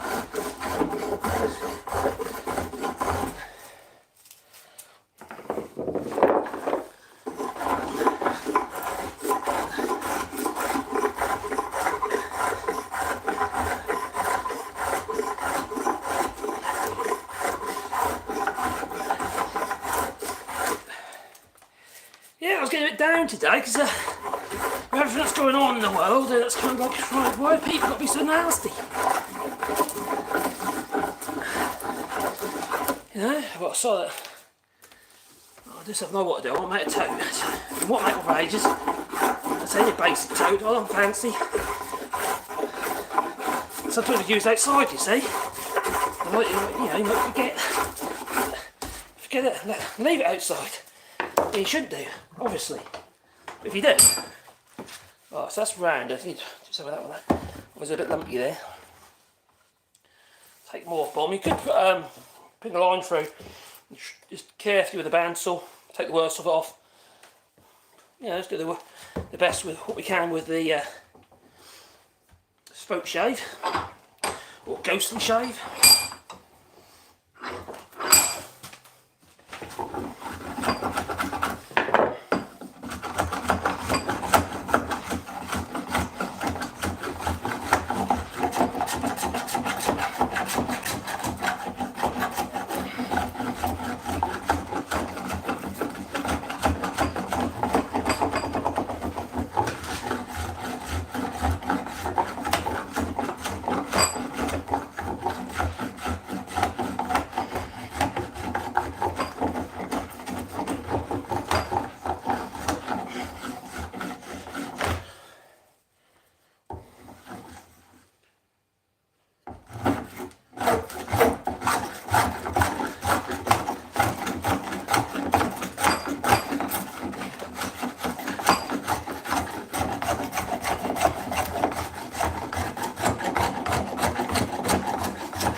feel like a wheelwright.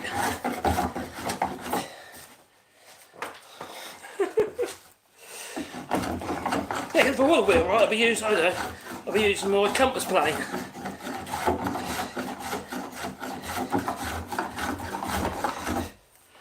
The drum sander might be quite good on this. Once you've got the worst of it off, that is. So it's going to be on there like that, right? But I've obviously got some of this bulk off here.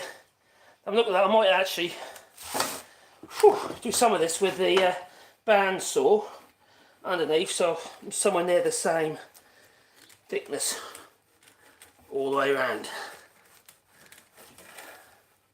Kind of. Yeah, I think so. So I'll go to the a bandsaw, one of these over here, I don't know which one yet. This one actually got a shitty blade on it, so let's try that one first. There.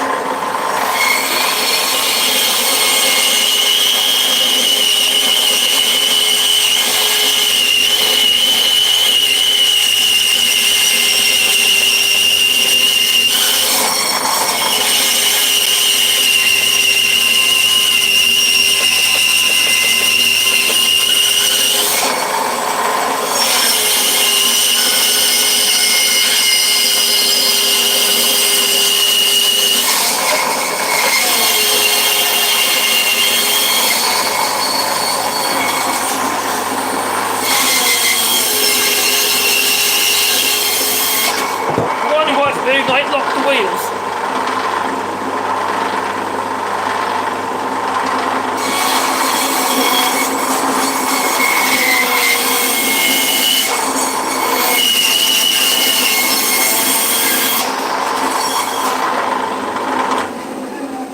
Right, so that's a better. That's getting better, isn't it? Get sort of, yeah, there's a little bit of curve to the top. You take a bit more off. Probably that bit there probably that'll be used. So have a bit of a curvature to it. Just got to make it a nice shape, sort of.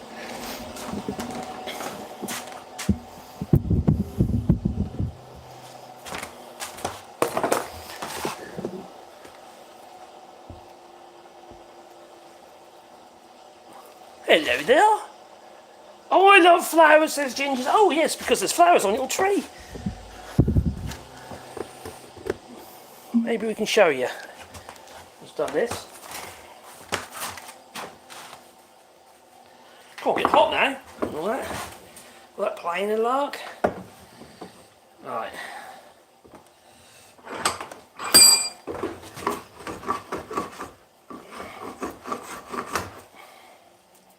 Oh, it's moved a little bit.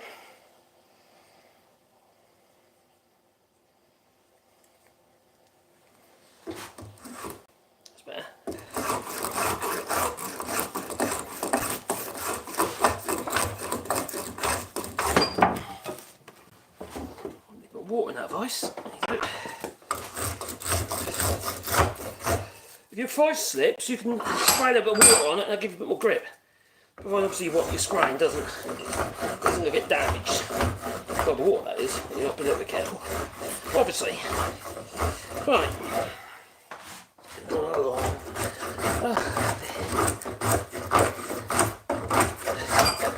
It's making me hot. Hot and sweaty.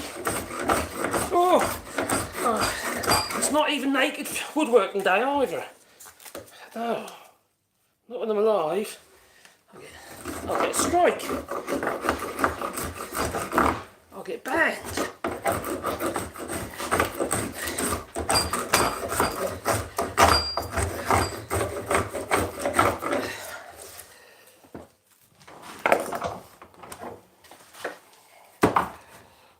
I know it's a bit of a rough cut, but it doesn't matter. At this stage, I'm not worried. I've got to remove material, that's what I'm more worried about.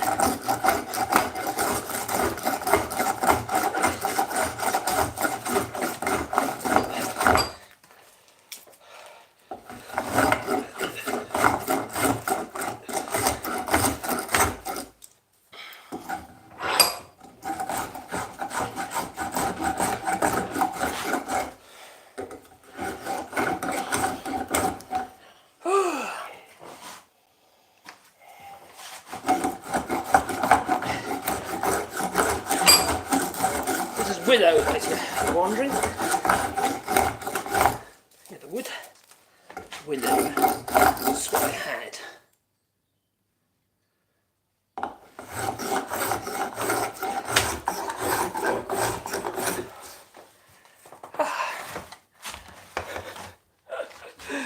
Oh dear. Right. Okay. Good. So another way to do it is just get this, grab an angle grinder. It's going to get a bit dusty in there, mind. Which is where? Not that. Did she put that in there as well? I bet she has.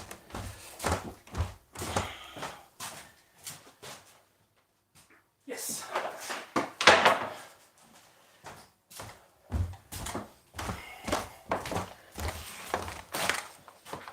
I'm just going to get aggressive with it with an angle grinder with a sanding disc in it.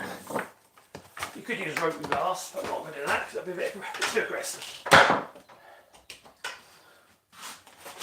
Coarse disc. That on. Should have put my mask on, shouldn't I?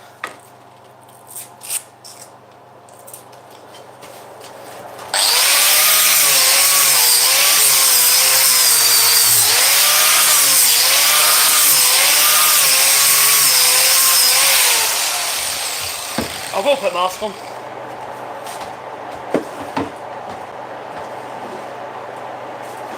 Oh, let's put a paper mask on. I've got my silicone masks, they're really sweaty.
Don't like it.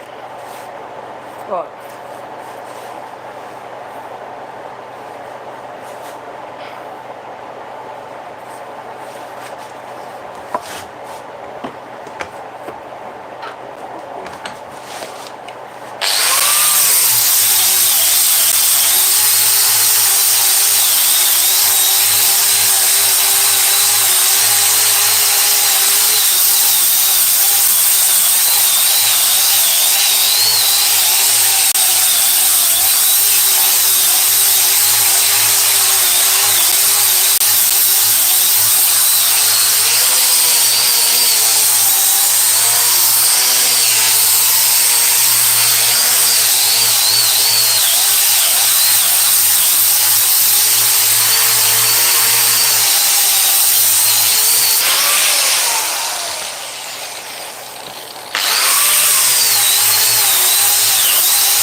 Being good.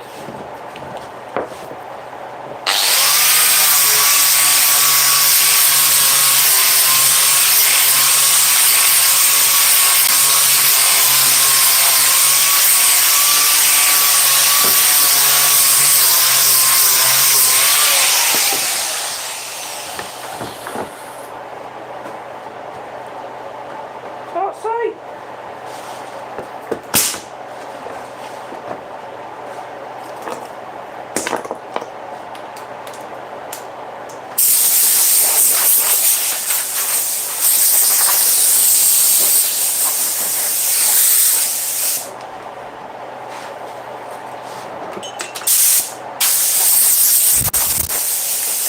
Might be quick, but it's dusty. Still a bit dusty here.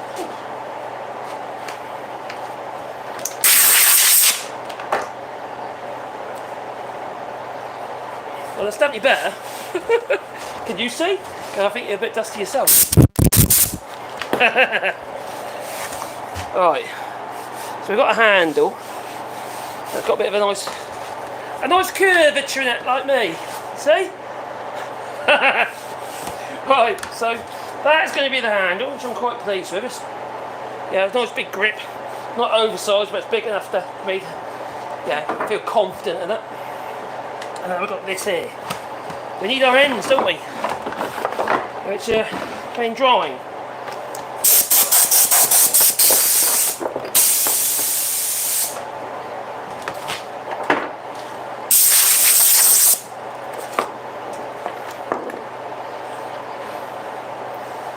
I need to trim this base to length as well in a minute, because I've actually made it a little bit shorter, a longer side than it needs to be, because when I trim the ends, the base is a little bit longer. Now, what I could do is just put a slot in the ends, look, and that'll sort of cope with that. I could make this fit, the ends fit inside, which was originally my plan, or I could just go straight on the ends. We'll see. I'll go and grab my ends.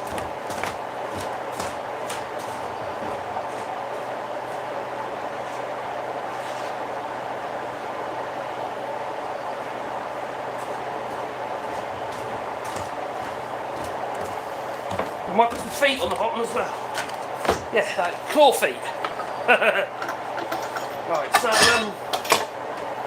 that's my plan.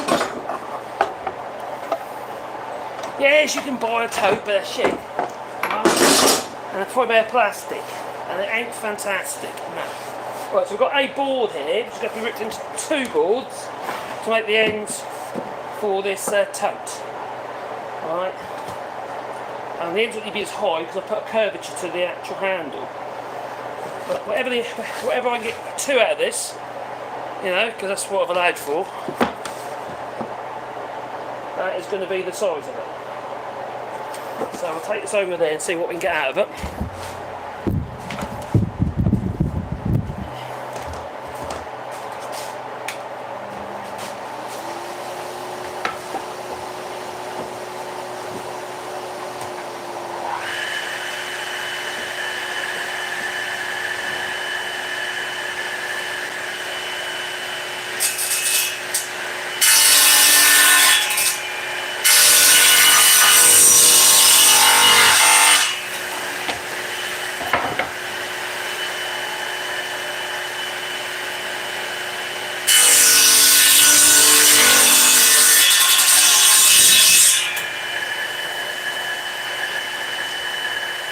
How wide has that got to be? How width have I got out, I suppose?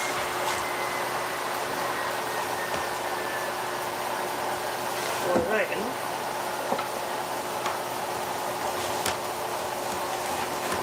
Alright, let's have a look. I'm a bit sort of, I've got a little split in here, so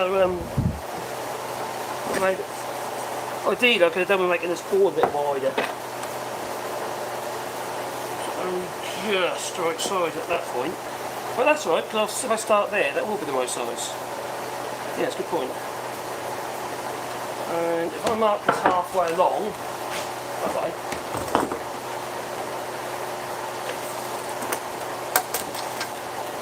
so it's 5 hours, 250. So I didn't want to too tall a tote.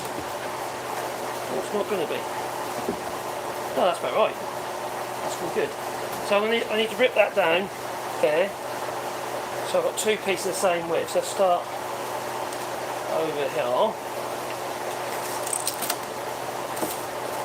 250. So I've got two pieces the same size. Back into that saw over there, then onto the table saw.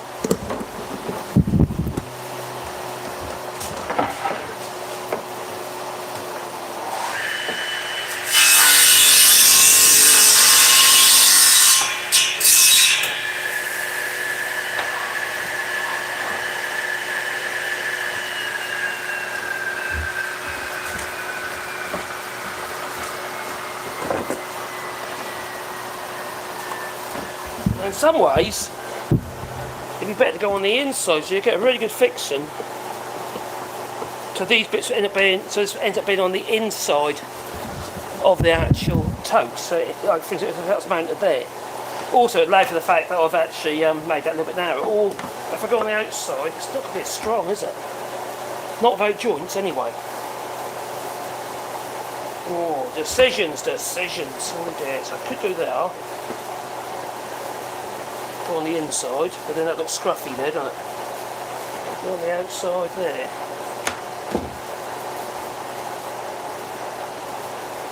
I'm going to go on the outside, I think.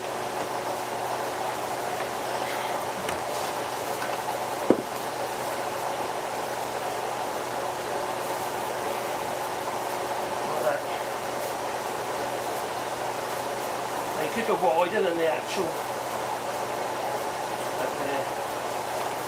If I do on this side, I want to mimic on the other side, so I'm going to put that there. That angle there, I'm not going to mark that yet. I'll mark the bottom, there it comes, and there, and not the top, because I'm going to use a bevel to make sure these two angles are the same, that one and that one. Then I can mirror that one onto this one. So if I use a bevel, make sure my angles are going to be the same on both sides.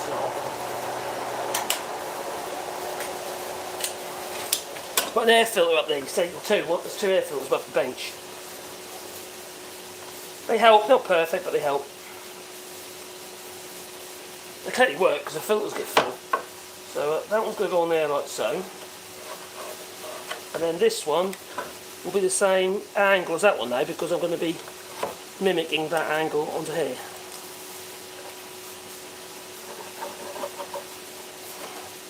Like so. And then I'll mimic that board onto that board. I think that's the plan. Before I do that, I'm going to sharpen this pencil because it's a tad blunt.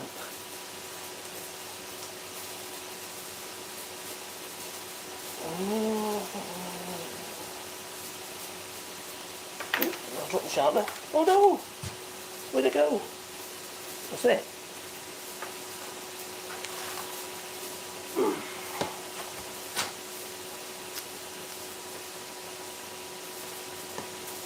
And then whatever I do at the top here, this shape here, well, now I've got to do these, before I glue all this together, I want to do my lasering.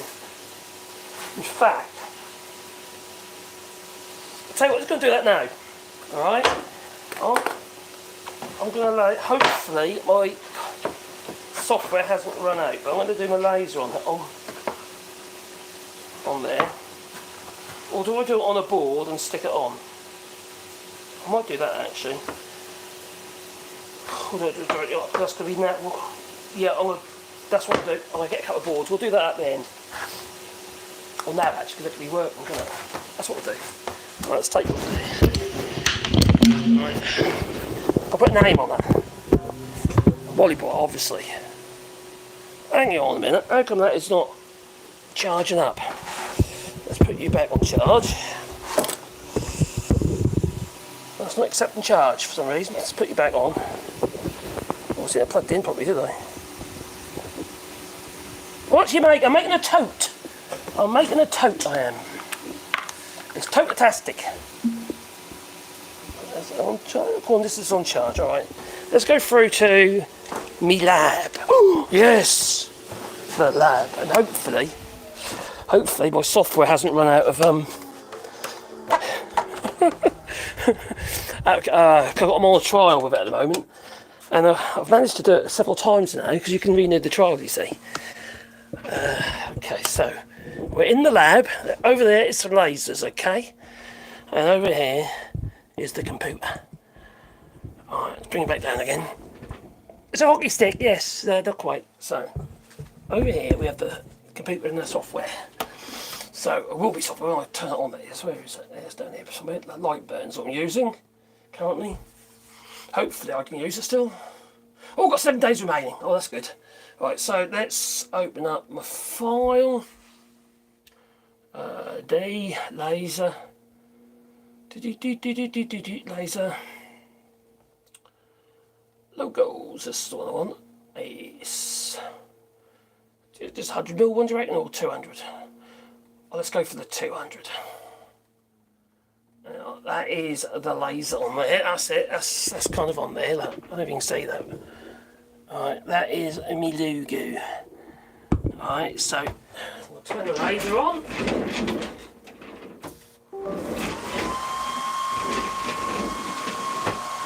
We'll put it onto a piece of oak, and then we'll glue it onto the pin it onto the actual box. So I want 2 of these, 1 for each side. So I think at the moment that's a little bit on the big side. 200mm is too big, so let's go to about that, I reckon. Yeah, I mean that's good. That way people see it, you see, don't they? And that's Control C, V. Right there, like so. How tall is that? That is, yeah, that'll fit on there. We'll put that there like that. Right. What power? That no, no, it's not high enough. Let's put that on 50.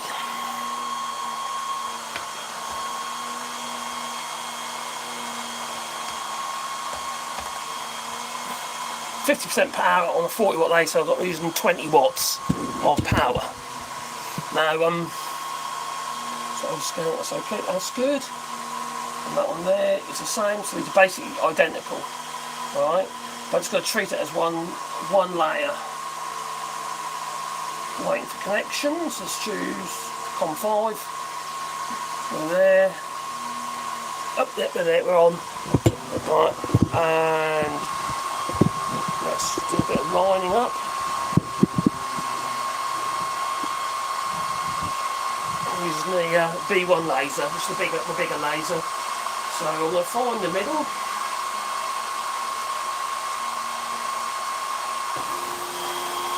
And I can line up with this. So that's basically my middle.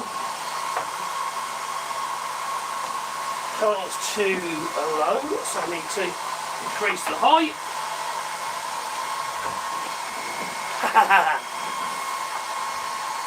Spacer. That's it. Right, it's on there. Frame the laser. Put the light on. Turn it all off. There you go. Oh, is that pretty? Oh, wait, look, it's so pretty.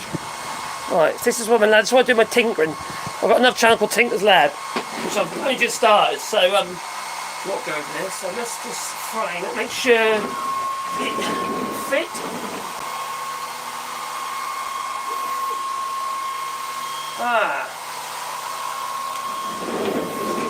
That's going to be a bit close, so I'm going to have to make it a bit smaller.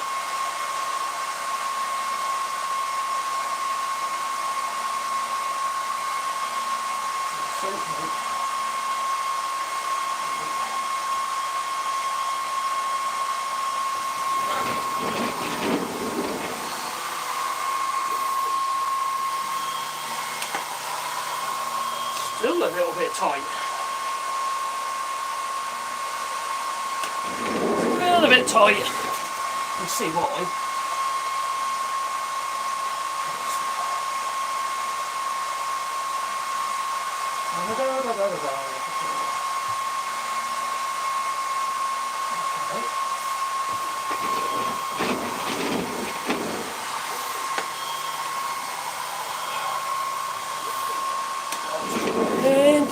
Nearly there.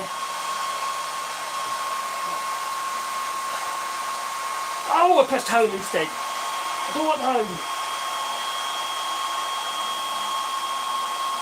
Let's go all the way back home. That's quite, it's going to slow the home, isn't it?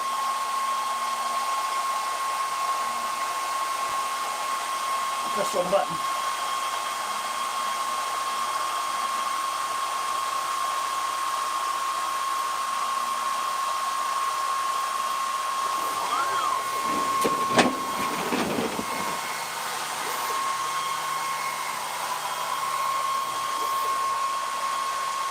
That'll do it.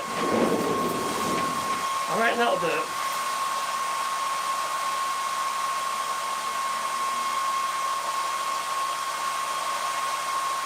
Start.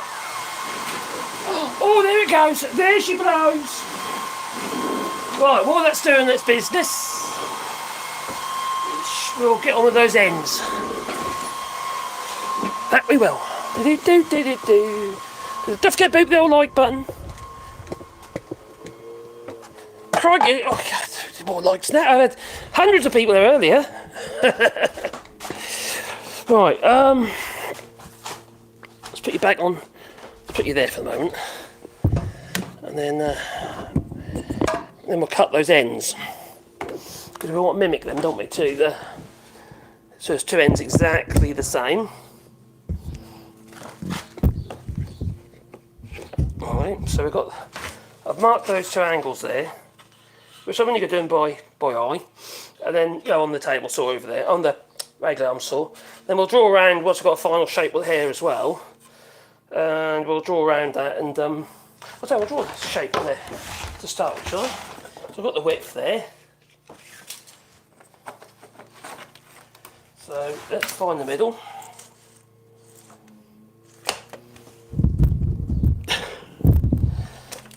That's 28, so that's 14 there, that's there.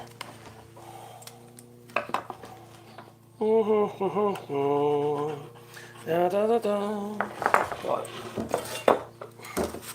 draw around that maybe, what will that do? Around so. And then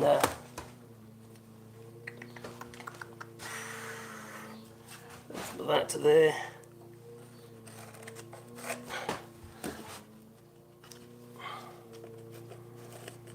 Like so, and then shape will do, I reckon. Yeah, that'll do. So do some of that on the bandsaw, and some of that on there, and then a bit onto that one. Yeah, that'll do. You can make it fancier, but there's no need, is there? It's good. It's a good job.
Now you could screw them together and they're actually identical.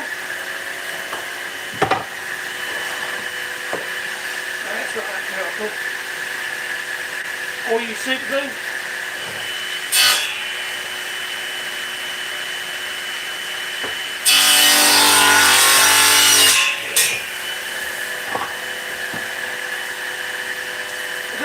inside would be a good idea, but on the outside, so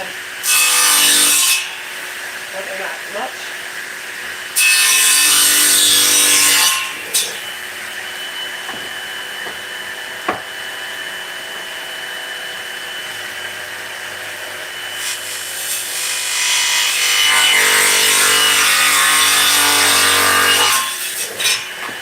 Oh, it does smell nice.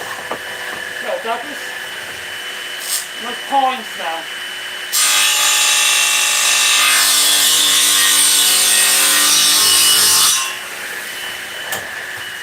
Let's take it over to the bandsaw and take the worst of it off. And then I'll sand them up round on the old belt sander, the Linisher.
First, and I can draw around it.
You find out what that noise was? That was the vac. Not that down at this time. Didn't wander much.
far so good. Got our ends.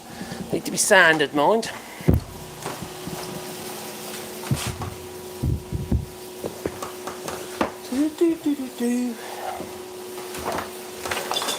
Whiz over it with this, I think, just to get rid of that glue lump. There, look.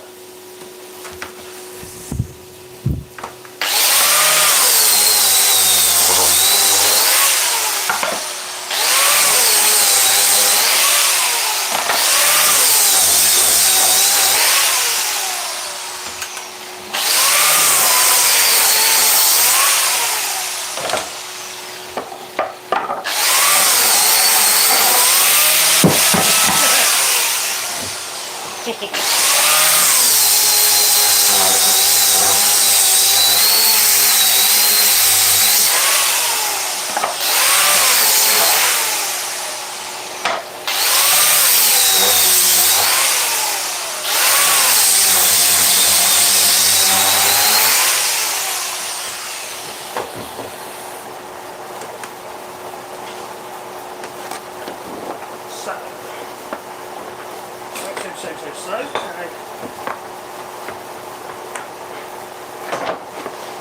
Oh, my phone's getting covered in dust, look. My user, that one.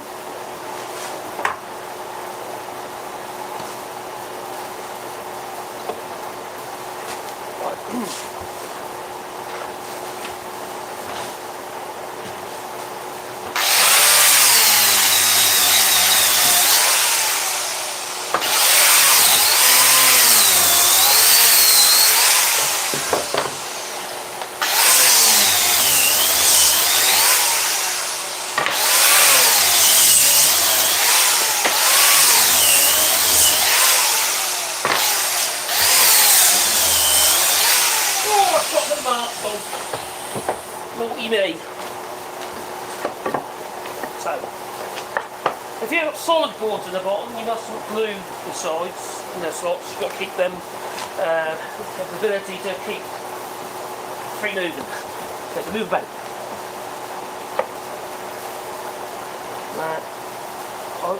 So this is a bit long, but I could actually just put a slot in the. I don't need it though. Really? It does it. I'm not going to. It's too strong enough anyway. So I'm just going to trim this to length. Ideally you'd slot that into the ends, but I can't be bothered. So I've pressed it on though. Let's see if it done. I've got to trim that end. There.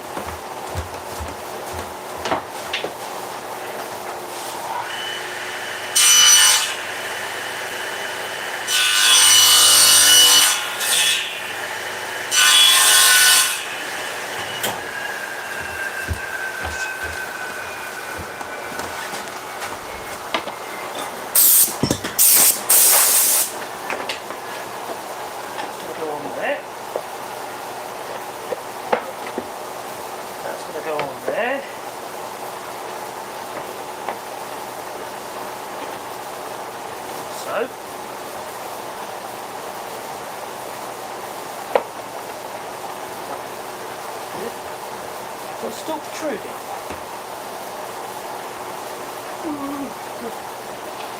Protruding there a little bit.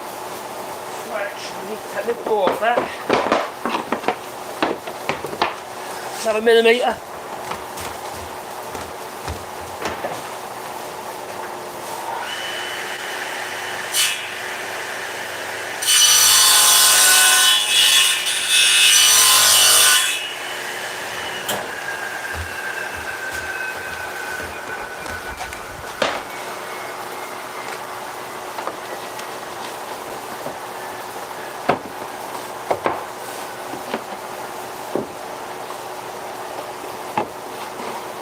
That's how to do with plywood. It does, if it does expand and contract, it's not going to affect anything. It's likely not to expand and contract. Because if it's solid boards, they're going to expand in their width. Not the length, but in their width. Well, that's going to go on here like that. We'll go on here like that, as it is. The same on the other end. And what I could do is I could just literally just pin that to place to start with, and then maybe, I don't know, screw and or dowels. You know, you do. If you want to get pedantic about it, what we could have done, we could have put a comb joint down the sides there. Oh, I'm not all that time in this video, to be honest. Besides, just want to get it done now. Not the live stream anyway. There's been a couple of live streams, a couple of them. For starters, we're just going to. Oh, before we get carried away, so we think about installing the handle. Make sure we've got that installed because I'm going to put the slots in. Now you've got a couple of choices there. You could just cut it to length like that, and cut, and then put a screw in the ends, and that'll probably do, yeah. I think what I'm going to do is I'm going to put the mortise on each end. Oh no, I'm mortise on each end. I don't need that there. I don't need that there. I'm actually going to use the baseboard as my guide.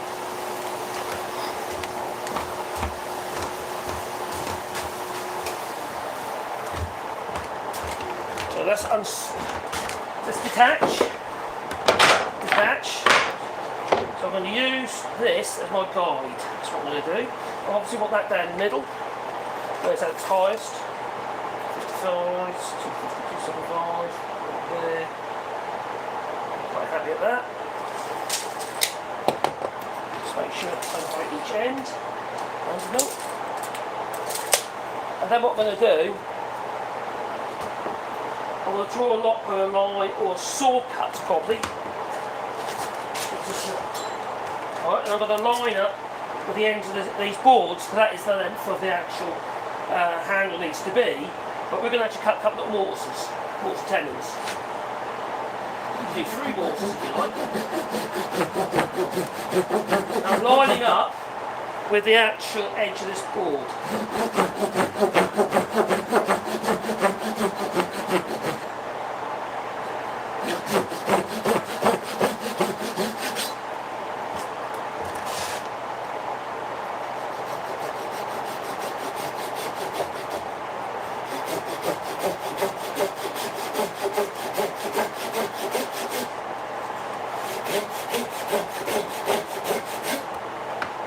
You could go right through, so you could do a touch tenon.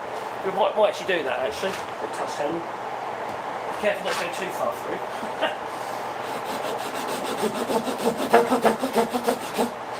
So, and I'm going to eye that.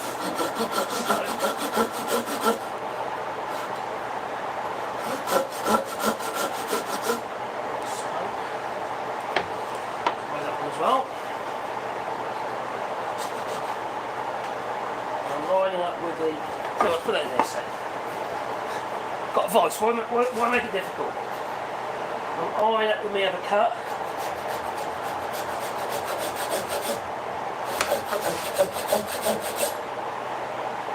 Now we want to join that together.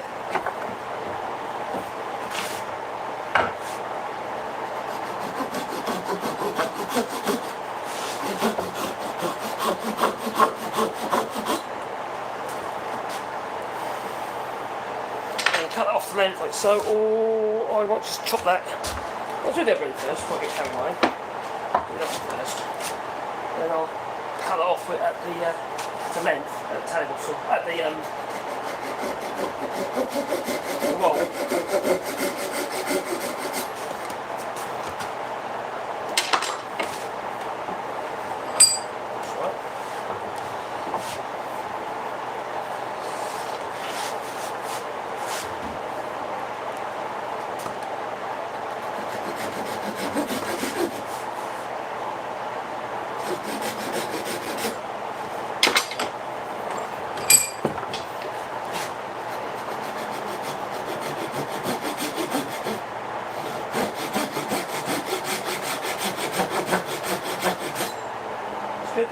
So I'm probably going to have that much excess on there, so when it goes through, put a couple of wedges in. Get some wedgies. Ooh, have a wedgie. Right. Let's try that.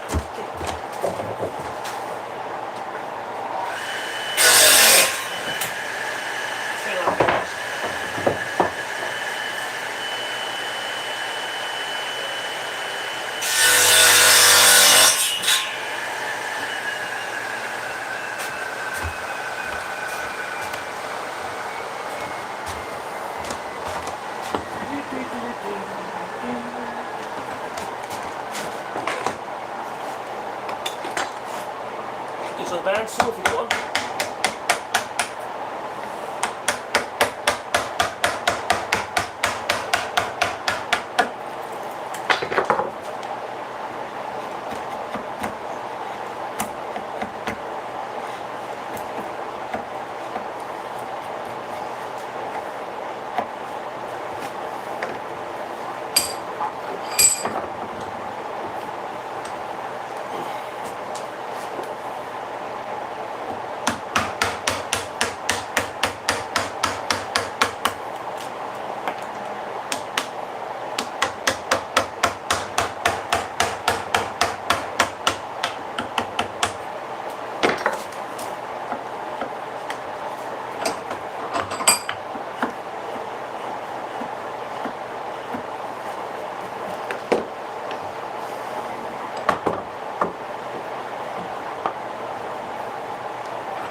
No precision here, it's just whatever size it ends up, it's the size I'm going to make my mortars. It's going to be 3 mortars in the end of the boards, in the end of the tote.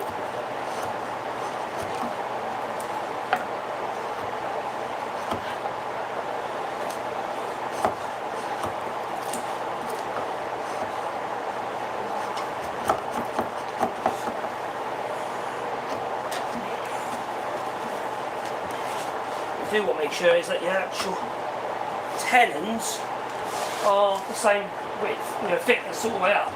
I was looking at the hole, or it becomes slab.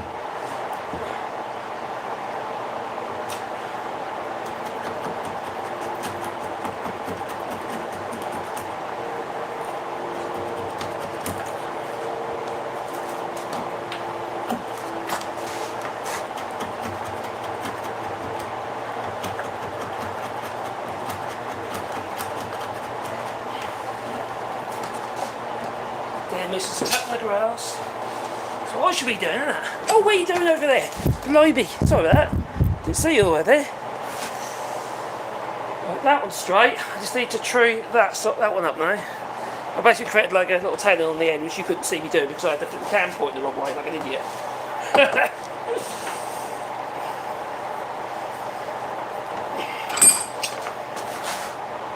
Not straight, that was not.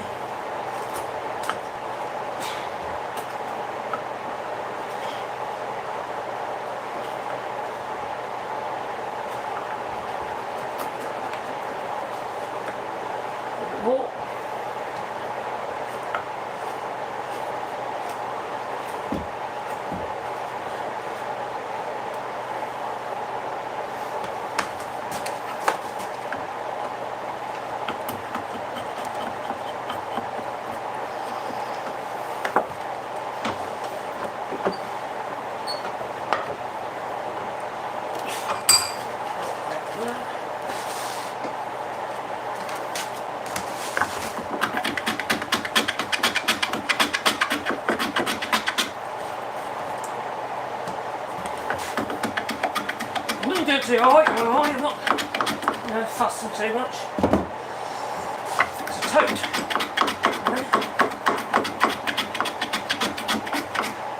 So you could put a screw through it. That'd hold it. It's probably nice though, is it? You do that.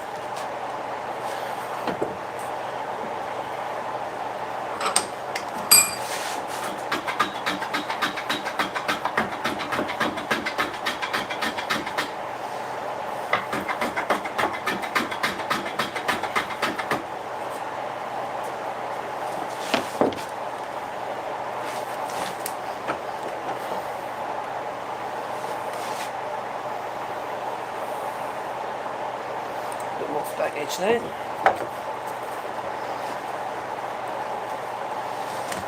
Cut the other way.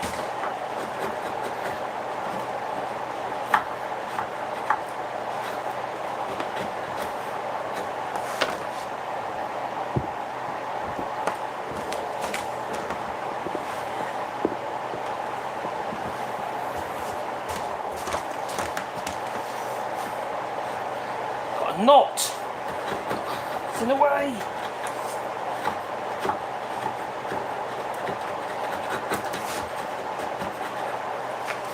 That's good. Just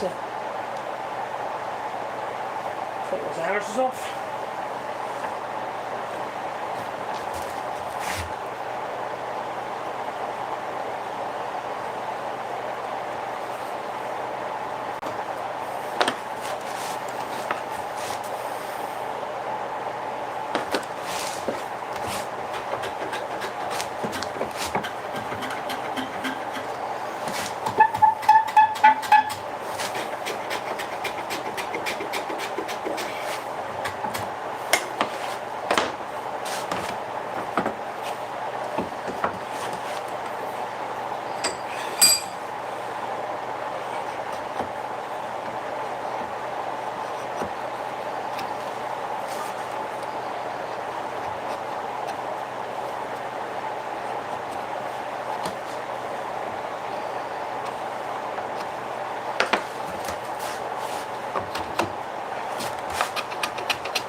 That end.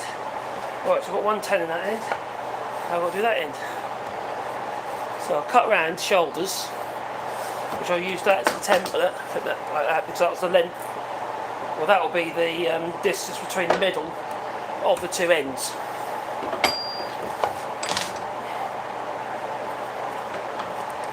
Just gonna check something.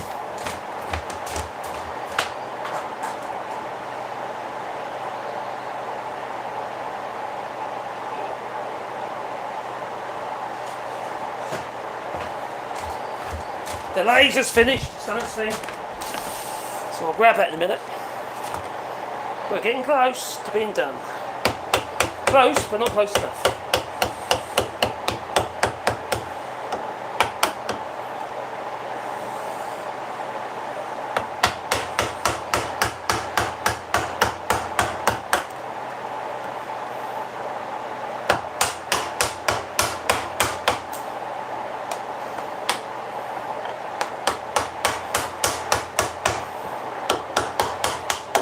Willow, in case you're wondering what wood this is.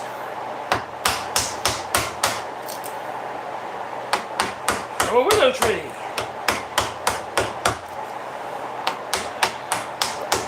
The bit about willow is it's very easy to propagate. You know, you cut a bit off, it grows. You don't kill the tree.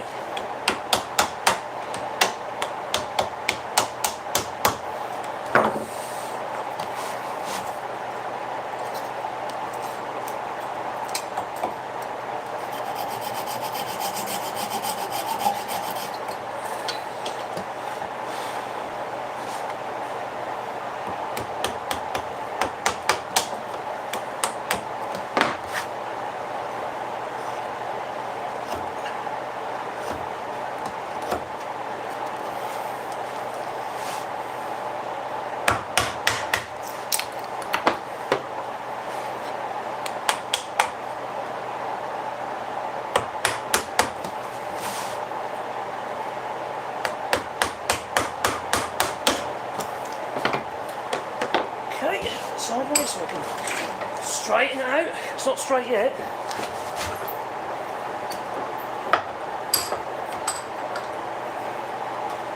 No, it's not.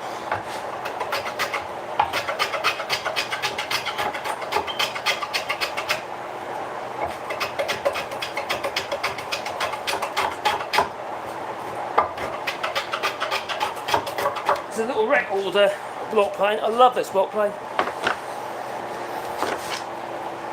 One of my favourite ones. Not because it's particularly well made, it just works really well.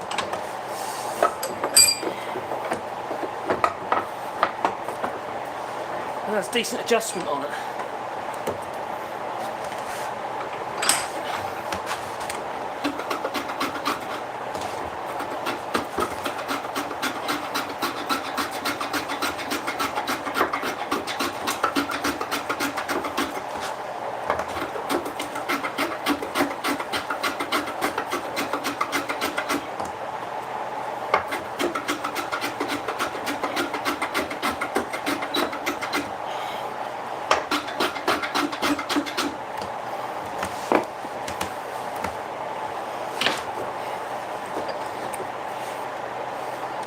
Okay, that's looking good.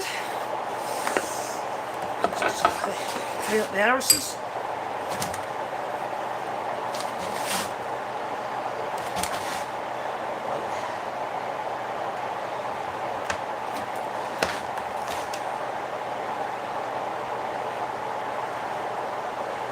I'm doing a tusk tenon, so the tenon will go right through this wood, and then I'll put a wedge in it.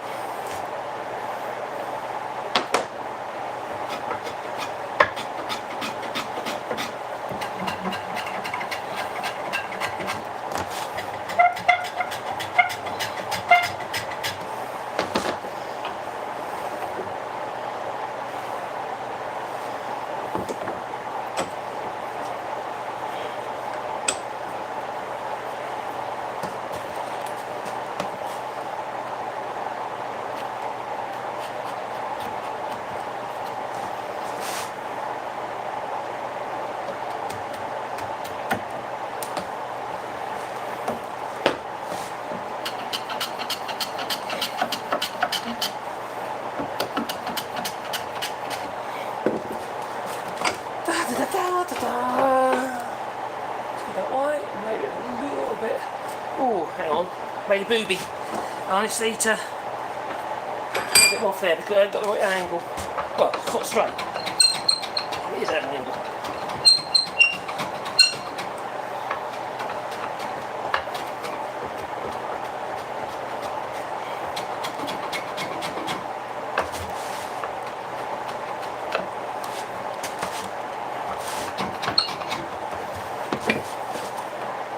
That's better. Right, I've decided whereabouts each end's going to be. They're not the same size on each end, these aren't, so whatever I put this end's got to be this end, whatever I put the other end's got to be the other end, so to speak. I'm getting hot in here. Where's my pencil? Oh, there's one down out there. Never had too many pencils. Right, so we'll find the middle.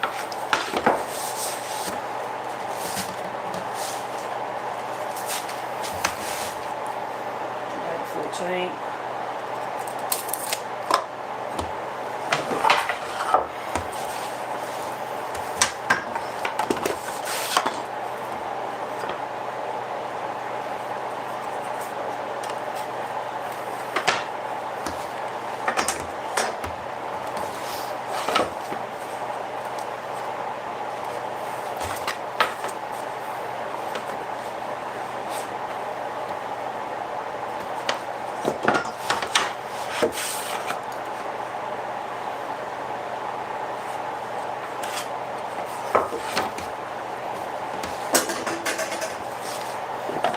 On there, I'm just going to write a little A on there, put an A on there, and I'll have to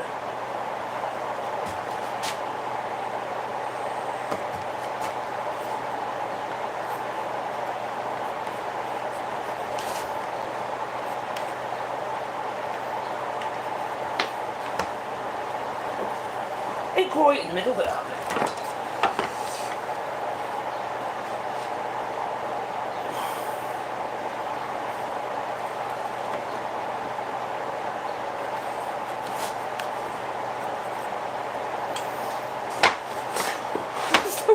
Bloody middle. Oh, giddy on. Screw that out. That'll do. There.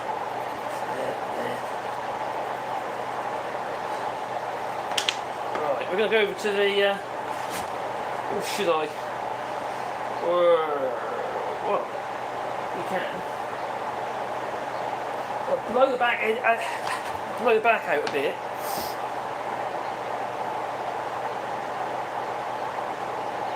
I could chisel it out, I suppose.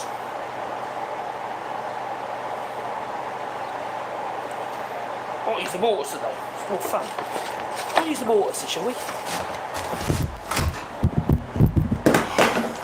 Got the battery. Right. This is my mortar.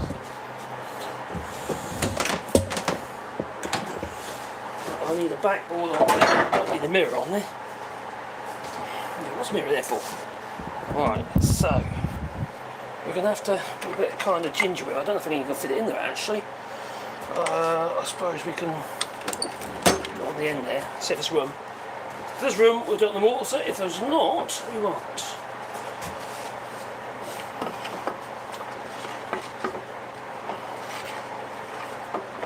No. Block on there, I suppose, but now it's just going to be a big faff, isn't it? Oh, actually, I've got an idea. Oh, you got an idea? Oh, yeah. Right, so I've got a piece of.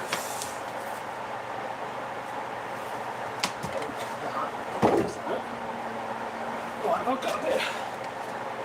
2 seconds.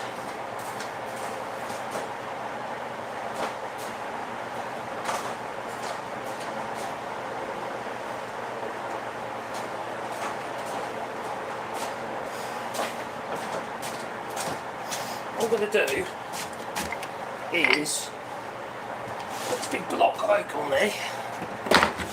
Right, pick that behind. Like so. Put that back over here like that. Use it as a backboard. That's the A. Give it a go. I'm going to blow the back out a little bit. I'll get the working tail out and do the rest of the chisel plan. First pass is going to be a bit awkward because I ain't got this clamped down, you see.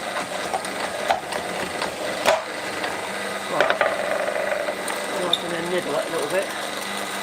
There's a bit more room.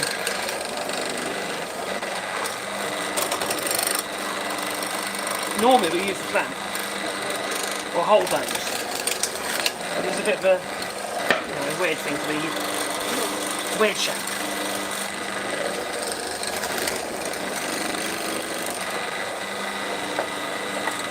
Working though.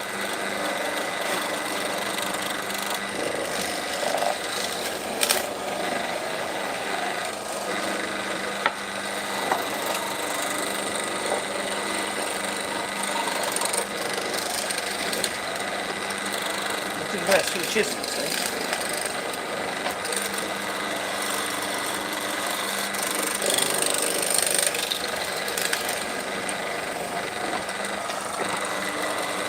Moment it won't fit, that'll do though. It'll be a bit on the tight side, see, but we'll do the rest of that with the chisel. Let's do the other one.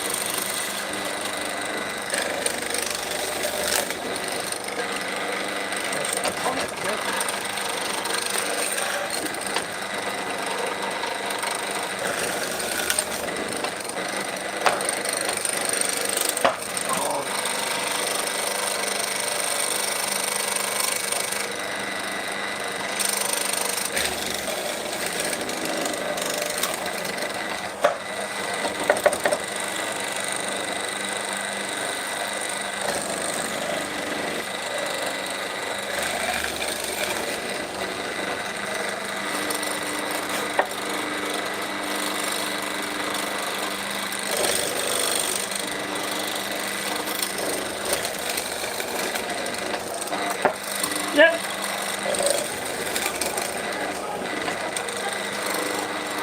It's alright. I've been here.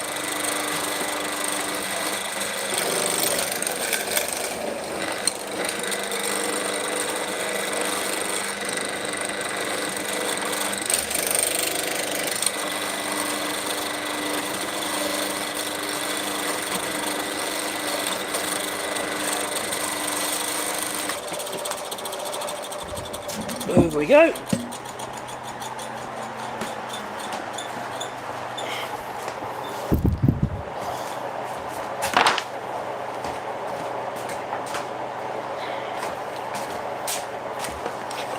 That is the B, so let's just clean that one out.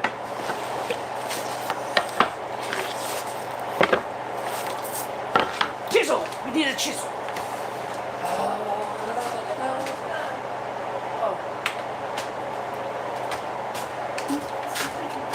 Oh. Should have turned it up.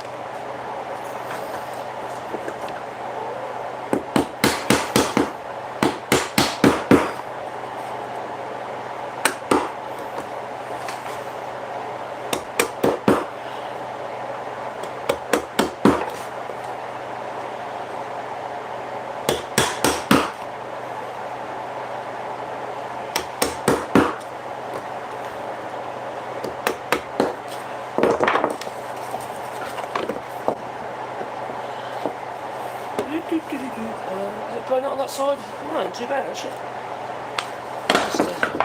Just square that up a little bit.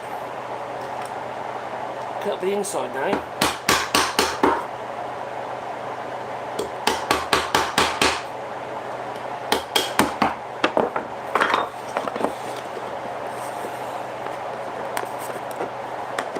Ho ho ho!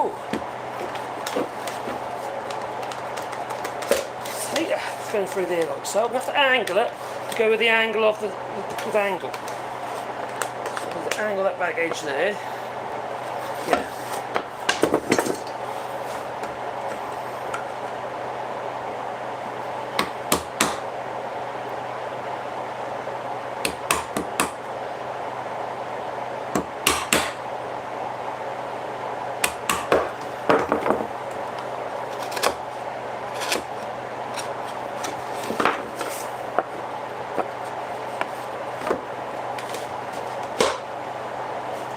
That's good, I think. So we just need to clean that.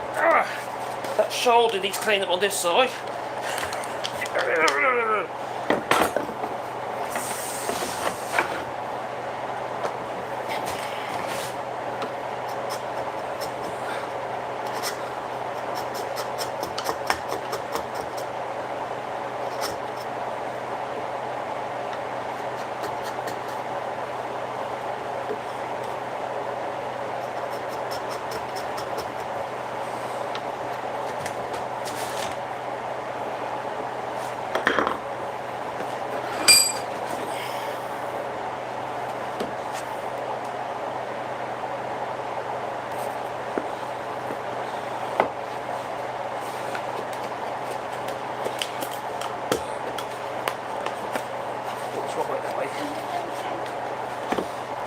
Right? No, I'm alright. That's good. See? You make a noise. Same thing. It's the tone. It's no good. No good. Well, I know I've pulled all the middle out, it's just soft. I think if we make a sauce up, maybe. Alright, lovely. So that's my fault. I didn't realise it was still on. You knew it was still on. What? Oh, you knew I was live. Domestic. Oh, we hope before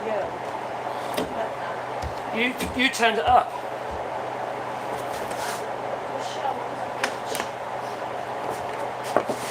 Right.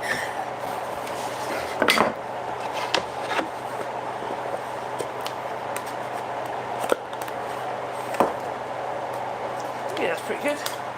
Oh, all the way around though. All right. That way.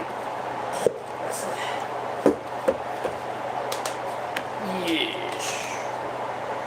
A little bit more on that shoulder.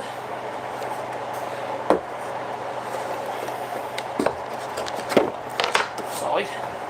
Oh, I see what's going on. Oh, we can see a little bit more on that shoulder. There.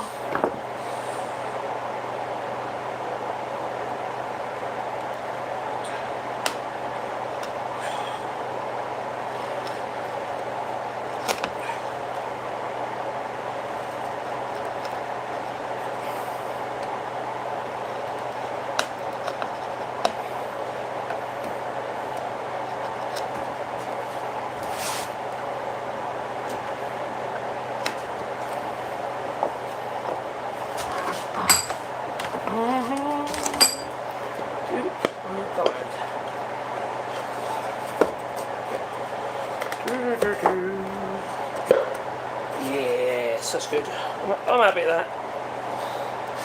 Oh, that's good enough, isn't it? That. So you put a pencil mark here, tight.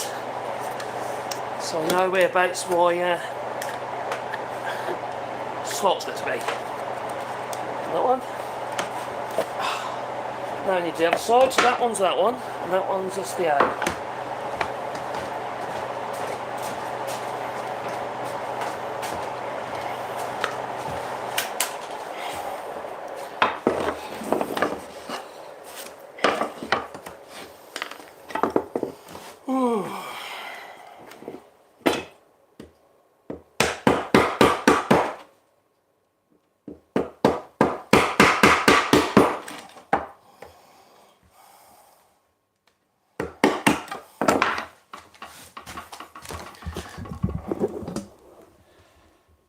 What mate, we're making a tote.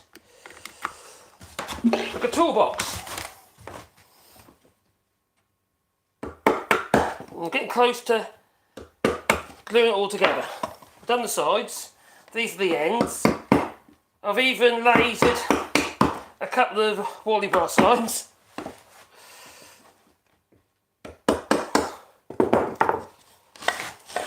What is the time anyway? Even what time it is? Oh, close, that was free.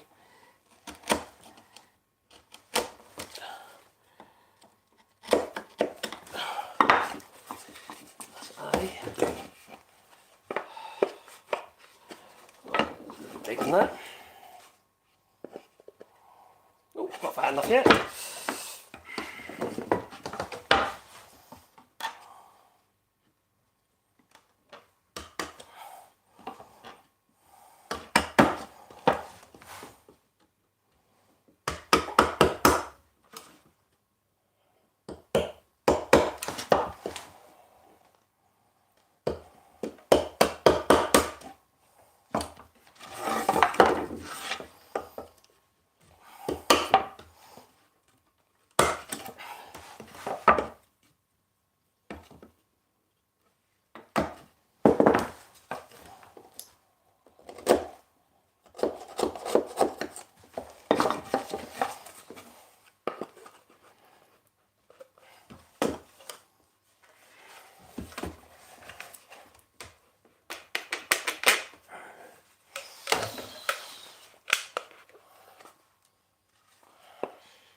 There's some tusk tenons at the moment for the ends of the handle. And the handle's a branch. It's dry from a willow tree.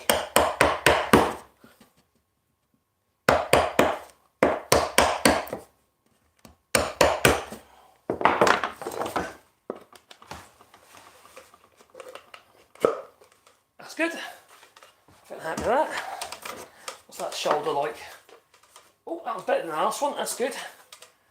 And then I'm going to mark around it here so I know whereabouts my slot is going to be. I made that a little bit slack on that side, but it don't matter.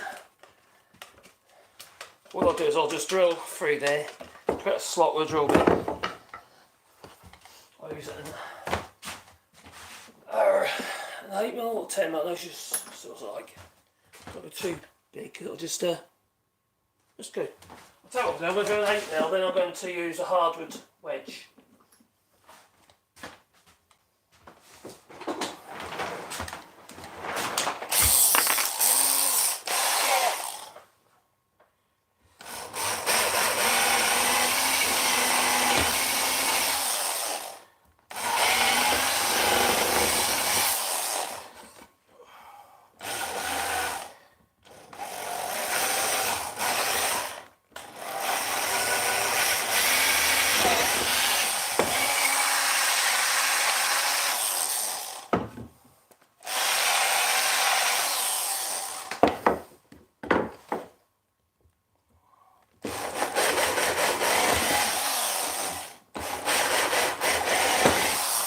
Last time.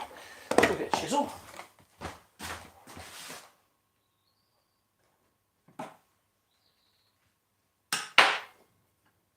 sharp or not? Ooh. Is it sharp? That's not sharp.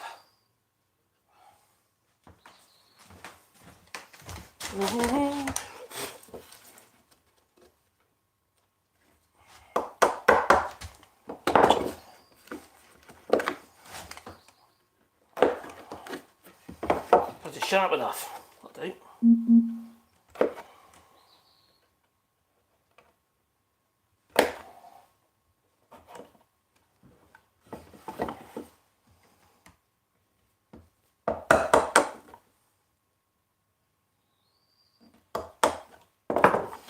Not happy with that.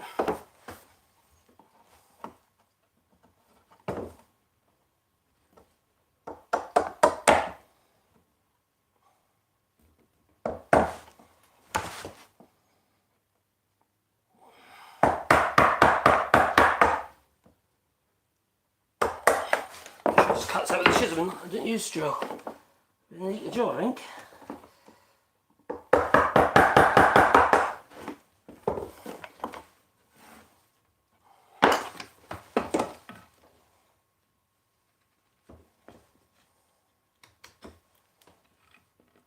That'll do.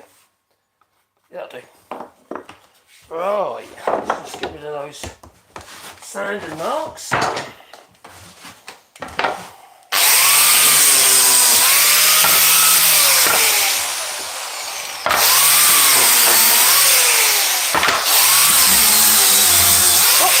Marks, I mean pencil marks.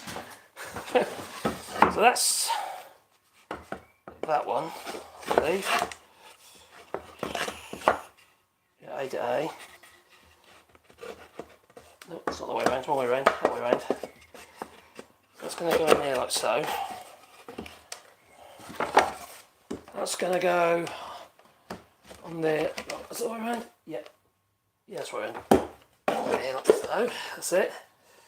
And then we've got the base, just a bit of plywood. Got one side here.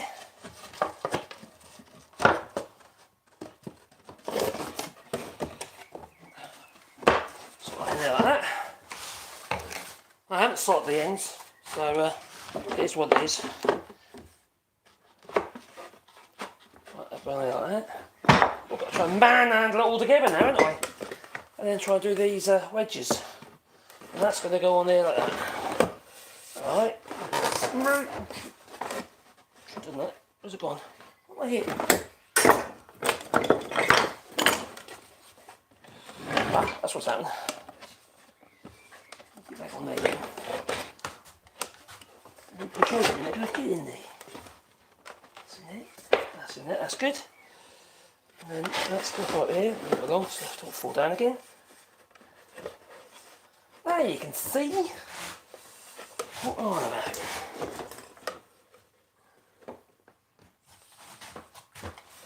Alright, I'm going to pin it to start with, glue and pin it to start with, and then I'm going to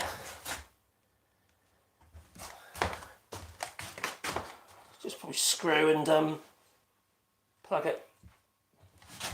Make sure we've got enough there on the bottom. This end grid, it's not a lot of point in bloody gluing that, is there?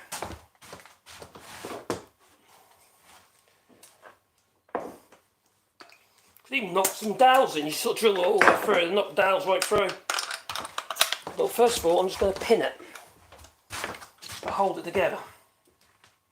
I don't know where though. There, that's good.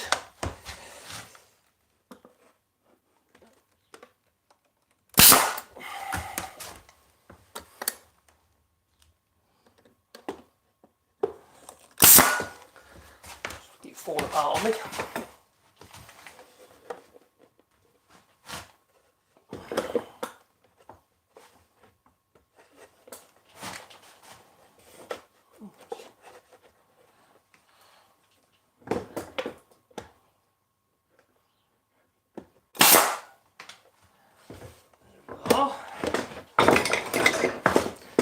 What's a really good idea is to clear your bench off if we get to this stage. Which I didn't.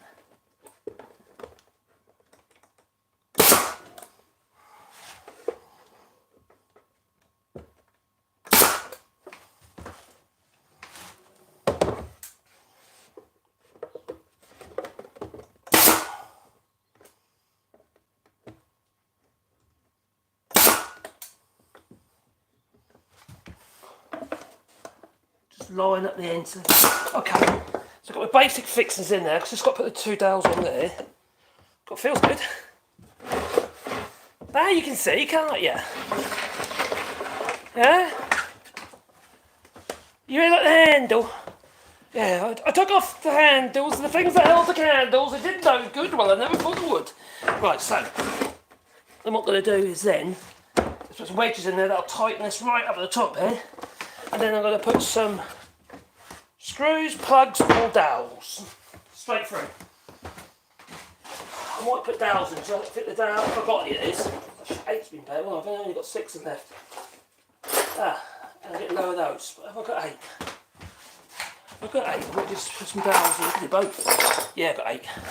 Right, so what I'm going to do is.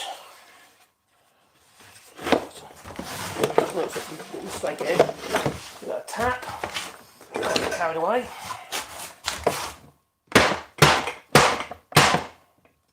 That's it. Well, you can, because it's on pins at the moment. Oh, I'll just knock those ones out, but I need there to hold it while I get it together. That was silly. Yeah, they're only there to hold it while I get it together. Dear me. Where'd that go? Come on there. I tapped them out because I wanted to get the bottom level. The bottom was on the scoop.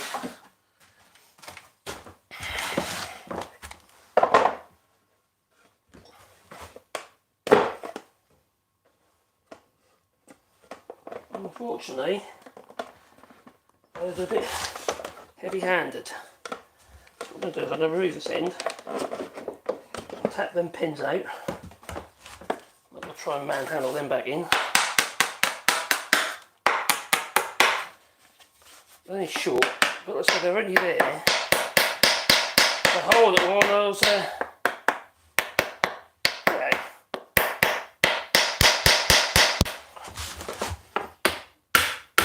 That's it. That is it. On there for you. Just line it up again. Line up again. It's on the bench this time. So it's not sticking out. That's better.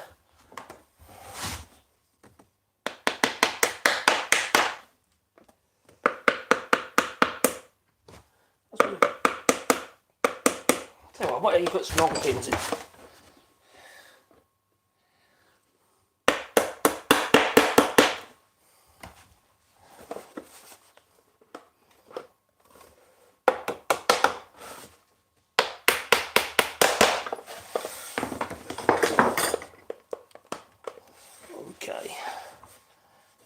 Okay, that's good there.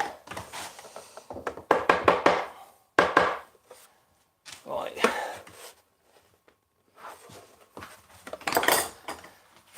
Right, we need a 6mm drill bit. Let's use one of these. Let's use this one. We'll go all the way through, so let's loosen that. Then I'm just going to drive some 6mm dowels in, and I'm going to put screws in as well.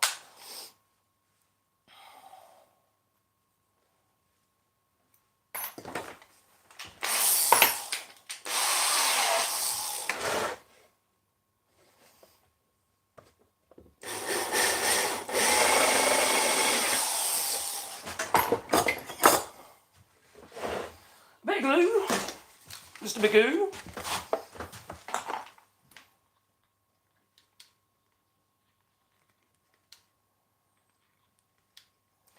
I think I'm going to treat it with, I don't know.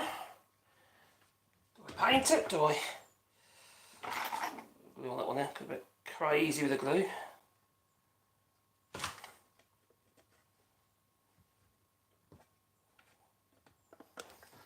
You can't see what I'm doing, but I'm literally just drilled a hole in the end here. I've knocked a dowel into the hole. I'll do the same on this end.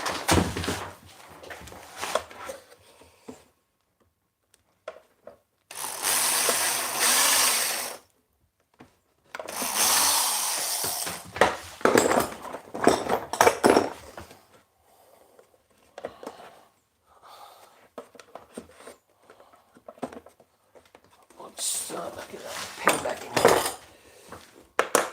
He knocked my hands off.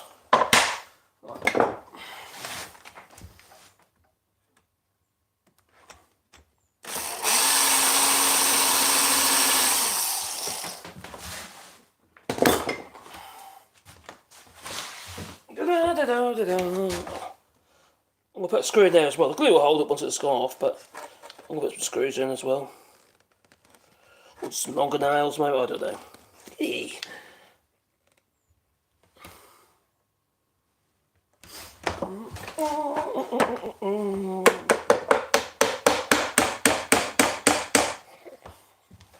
Right, so far so good.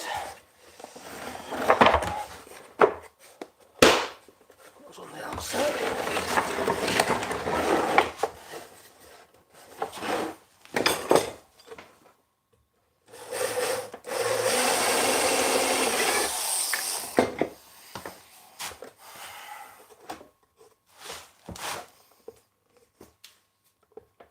I could have biscuit it, or could I read, or even put dominoes in. Because there ain't no dominoes in. So I get never go.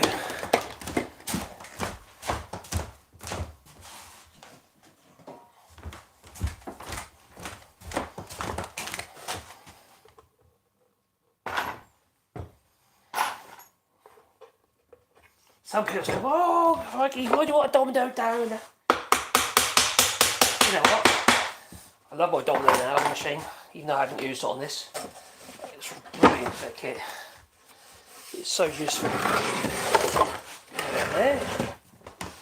Hopefully it'll hold itself together.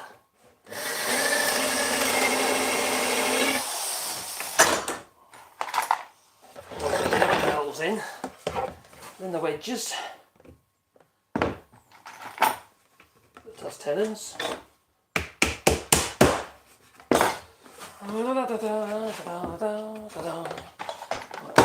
There.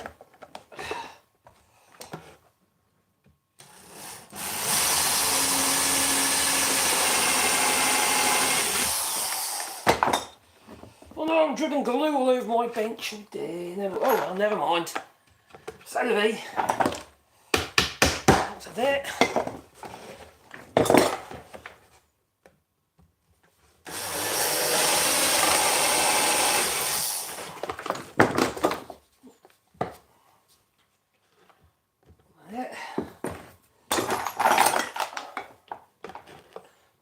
Load more dowels. These are bought ones, these are just little beach ones.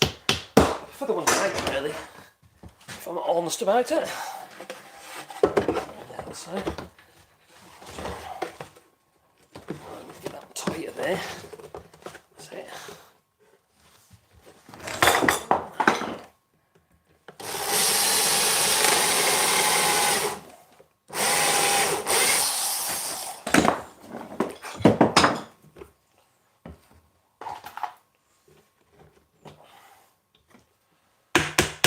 In hindsight, I suppose really it would be better to do a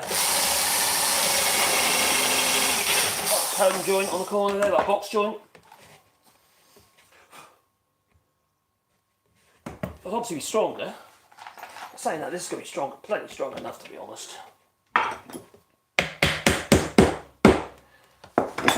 So I'm going to put some screws in there as well. Make sure that I put one on each side. Just hot to get the played like clamps, you see. Let's put one in there.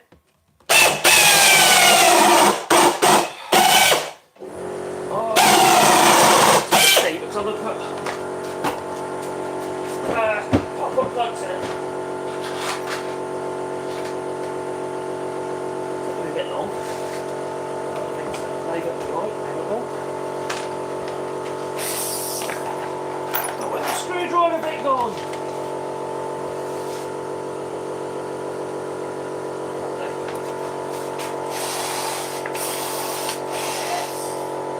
La la la la la la.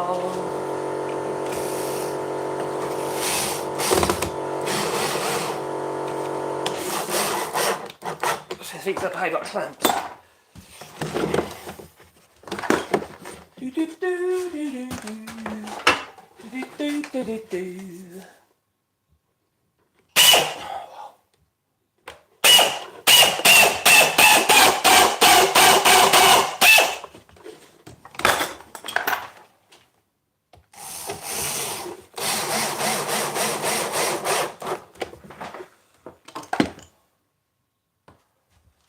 Bum, bum, bum.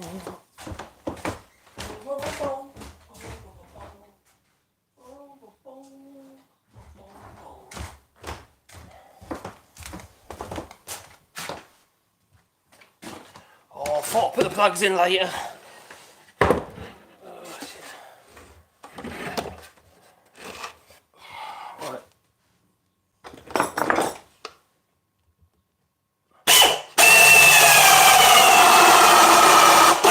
I thought I had plugs here somewhere, but I can't see them. Because I need to have a clear up.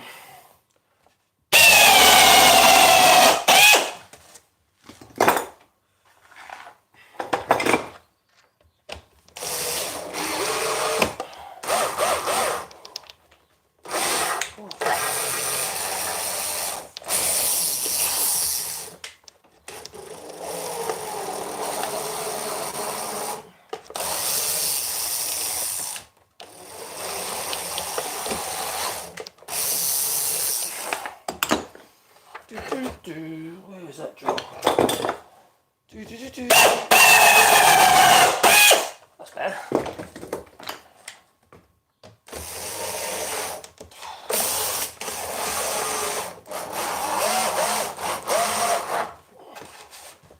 Ooh, it smells better. That's good.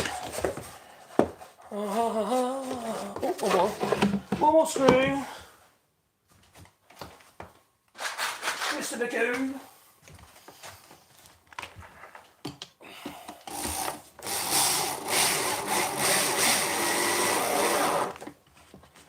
So far.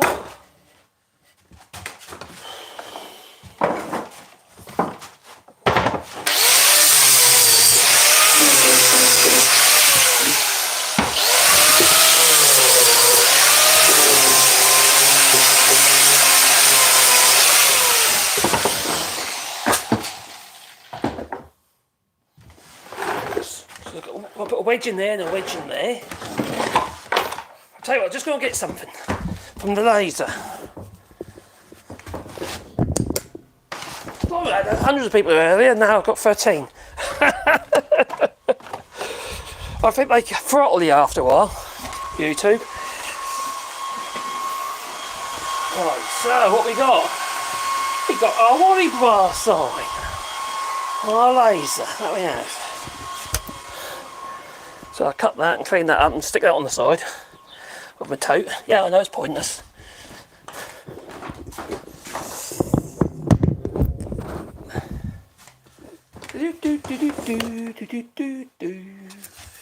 Right, so I'll cut that to this off. I'm going to put one on that side there like that.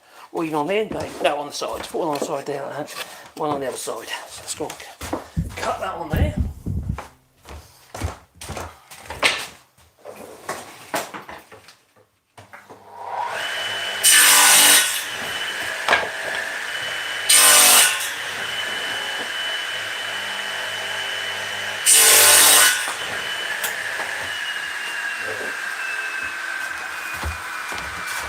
Just going to take the sand over there. I'm going to leave you there, but you'll see me. I'm over there.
Ooh, it's not flat on the back. Oh, I see why.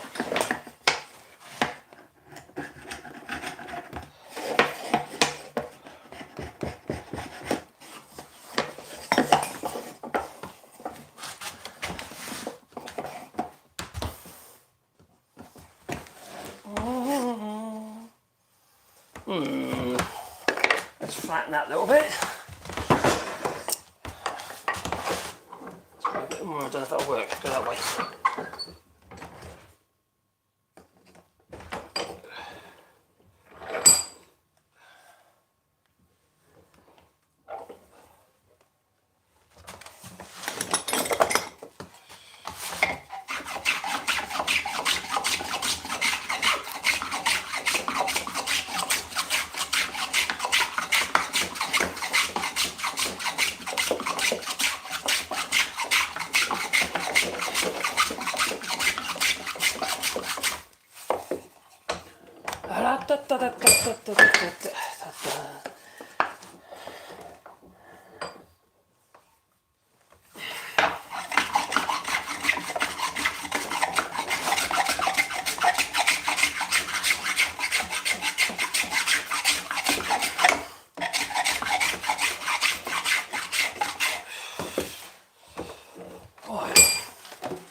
What we're going to do then?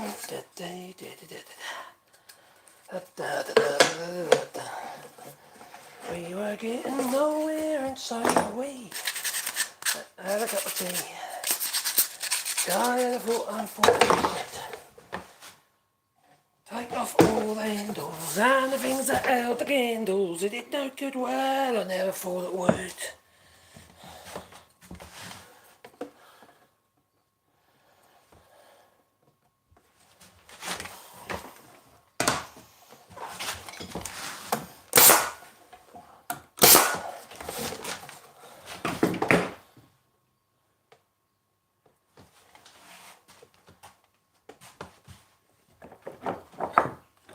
Here's the hammer.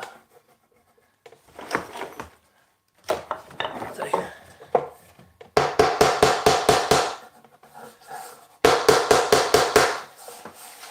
oh, it's on the floor. The hammer's on the floor. That's on. Put one on that side.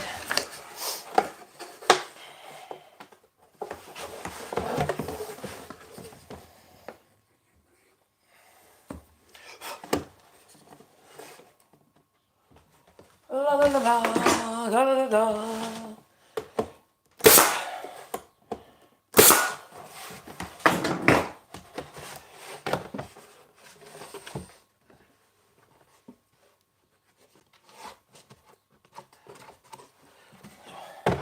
So far so good. Wedges on it, and then we're almost done.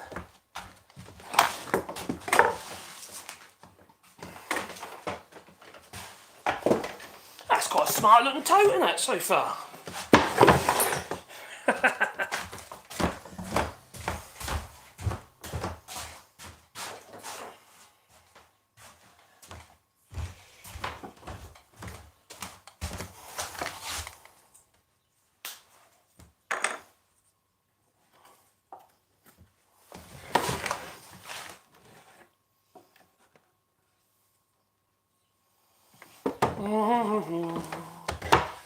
Da, da, da. Right, we're doing a bit thinner than that.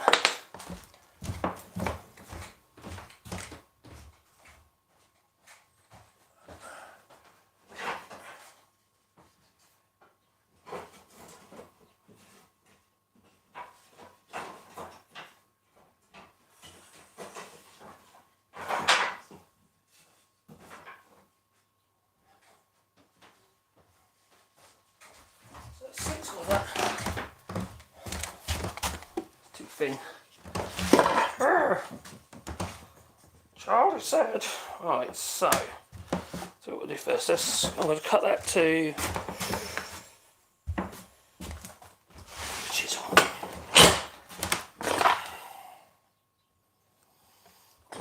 Don't want a fancy wedge, just a simple wedge. You put little scrolly bits on if you want.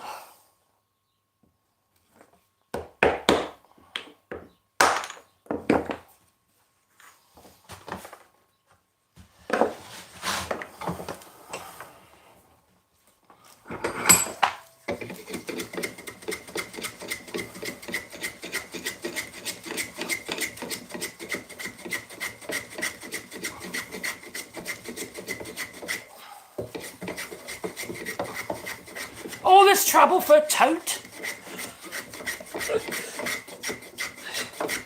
you get one for 99p, you can, from the bargain store. Alright, so that's good. Hopefully I'm not going to play my fingers.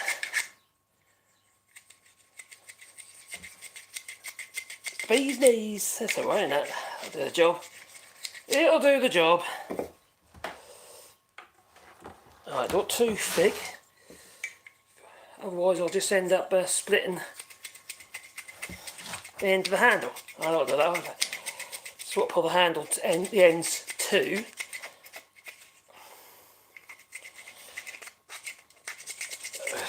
Try not to play my hands at the moment. That's what I'm trying to do.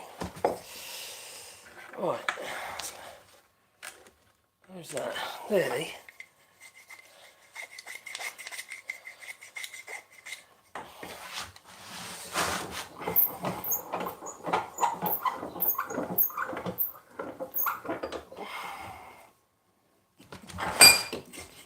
That's a better idea. Use the voice. The old record voices, the good old voices. So it should tap in there. Or that way around to it. That's it. And I'll tap it in there with a bit of glue so it don't like slide out again. It's not, well, say a bit of glue, might have gone a bit over the top of that. It don't matter. It'll be right on the night. That it will. Yeah. Pull that up tighter.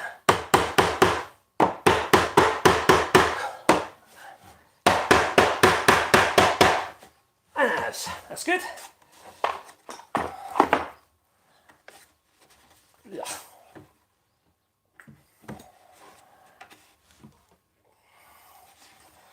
See all that. Yeah. I got a bit overzealous with the old glue. It's a bit going, squeezing it everywhere. See? Oh well, never mind. Let's do the other end.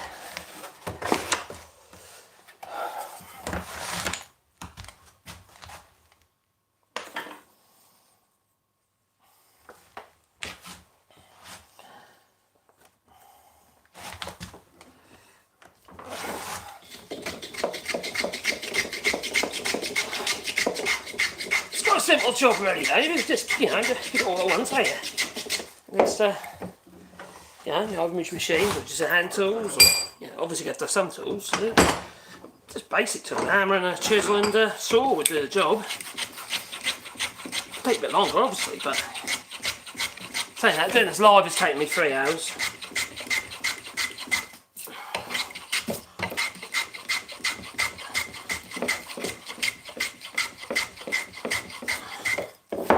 I'll be honest with you, know, when you do things, when you don't do it live, you tend to how to put it, do more dangerous stuff.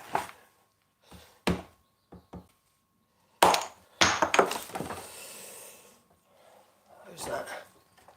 Let's use that one. Use that one there.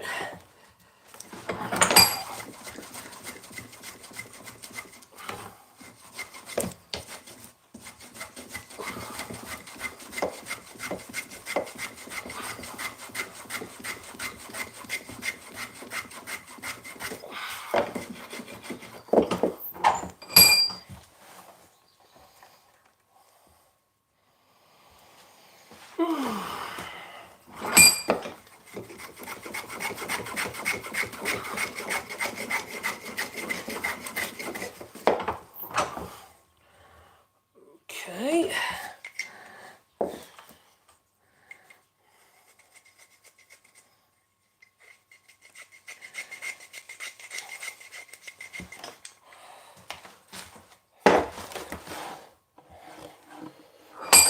By the way, side.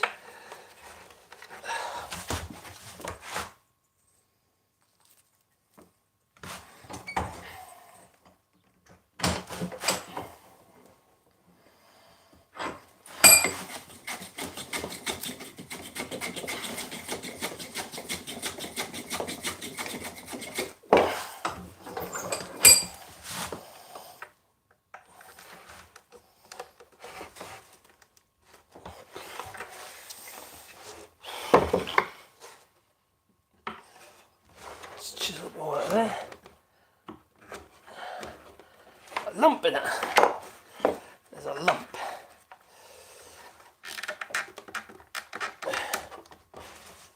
Oh, I think that's about right.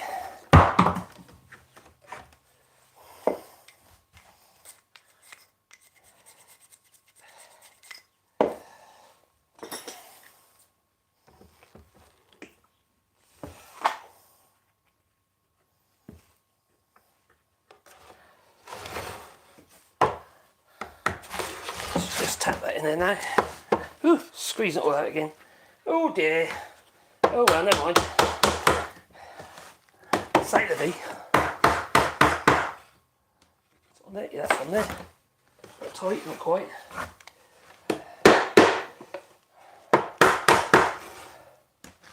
Isn't it? Ugh. Yuck.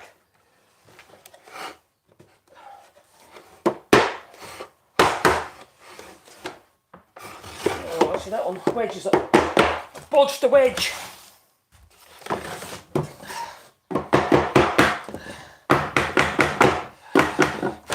But what I'll do is I'll stick another little wedge in opposite, which you won't see. Just take space up.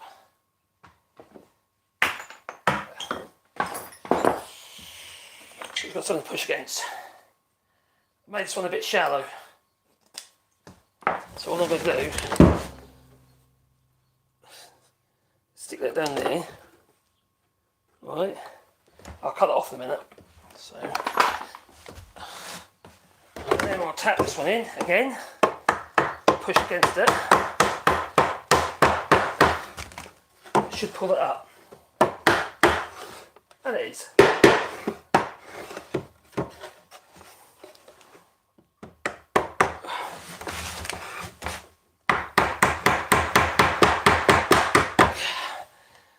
Now, if you do a bit of furniture like this, well, then quite frankly, yeah, obviously that is tight, isn't it? I don't think so. Not quite as tight as I'd like, man. You'd obviously start again, wouldn't you? That's not furniture, it's a bloody tote. I'll put glue absolutely everywhere. Come on, you.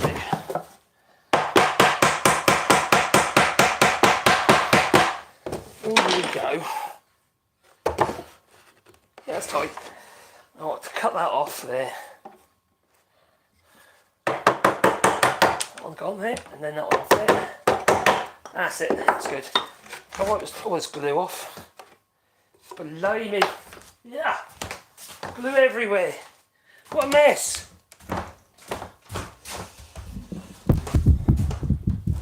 Where are my wipes gone?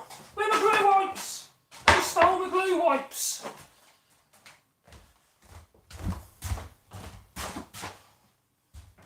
Can't find them. It's just a rag. Right, here we go. Do that. Oh, might be a clean rag one. The only thing we use is a dirty old rag when you clean glue off, you get black marks everywhere. But you know, it's going to be cleaned up. Clean up these edges. The old sandpaper on some of these edges so they're not sharp.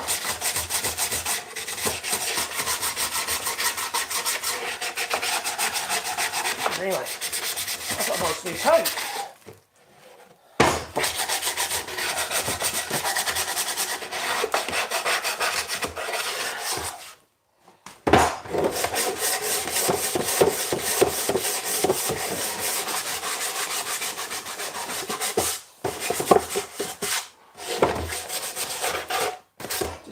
TLC, a bit of sand in here and there, and then a bit of treatment maybe, I don't know. Make sure the handle's nice and comfortable, which it is, see that?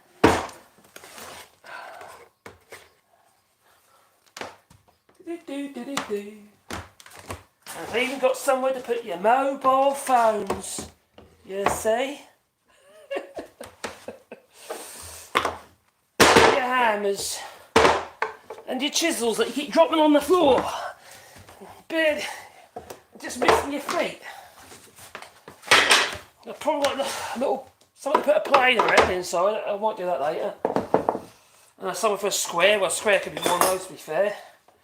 You know, whatever square you're going to take around with, you can go in there.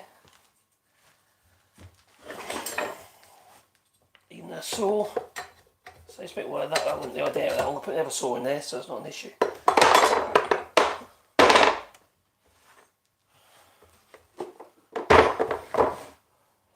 you go.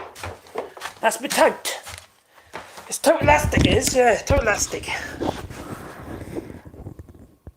Have you ever tried the Ryobi nail guns? No, I haven't. Generally, I'm not keen on Ryobi. The only Ryobi thing I've got is a tar plane, you know, plane, electric plane. But it was that when they did the professional range. That is a good tool, to be fair. That is a really good tool. I've had it years. I'm not keen on new stuff. I've actually had a Ryobi sander before, and it was rubbish. I mean, it wasn't very good at all. Parkside's better than bloody Ryobi, I think.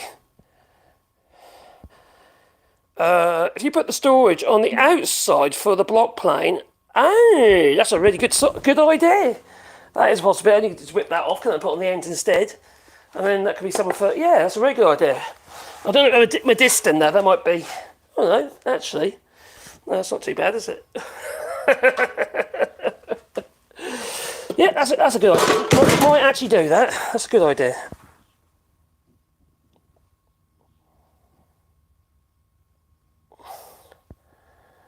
I want to go from Paslow to battery pad nail gun. DeWalt do a good one. Battery nail gun. I ain't got no battery nail guns. Oh, actually, I've got an old one, but it's not very good. But I tend to use air because I'm in the workshop all the while. So, for me, air is perfect for me. I don't need cordless. That would cover I know. I'd have to put another logo on the ends, wouldn't I? That's what I'm doing. I think it's such puppy. Yeah, it's a nice little tool tote there. And let's say someone to put your mobile phone. You know, we're living in the 21st century, you know. And you can even put, battery pack, sort of a battery pack, can't you? And obviously your battery drills and stuff, you know, just, it can evolve with you, can't you? You can add to it if you want to. You can even do a racking system where you have a dovetail arrangement on the walls, where you hook on the behind. You could do something like that on the inside there, several different things to put in. But that's not what I do. All I want to be able to do is just chuck a few things in there, maybe a box of screws and shit, and that's about it really, and take it to where I'm working. And I'll probably load up with a few things and keep them in that one, so I can just run around and do my little jobs around the house and stuff. Or if I'm going to do a job for somebody, I've got a tool tote with my basic tools that I can cart about. And that looks pretty cool, I think. Finish, paint, oil, I'm probably going to go for an oil because it's quick, easy, and I can just keep topping it up until eventually it becomes really, get raw patina on it. But I'm not that worried. Crippled key. Tight as a boot. Take care, gingers, you'll be good.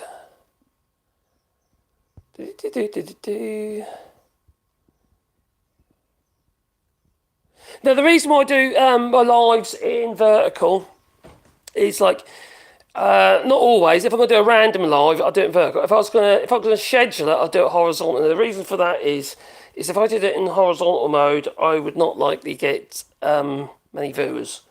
And I've got many now, but early on we had over 200 viewers at one time, so it's quite good. But that's because they're getting fed. People getting in their short feed, you see, and that brings in new people to the channel. Otherwise, it'll be purely those who are already subscribed. But yeah, I'll do both. But sometimes it'll be vertical, sometimes it'll be horizontal. I do apologise, but that's kind of just how it is. Anyway, just converted a DeWalt tote to hold my silicone gun and caulk. I've got a DeWalt one around there somewhere. Anyway, it's time for me to go. Because say toodaloo, we've been alive for 3 hours 39 minutes, but we made a tote, and it's totastic. That is. Okay, I'll give up.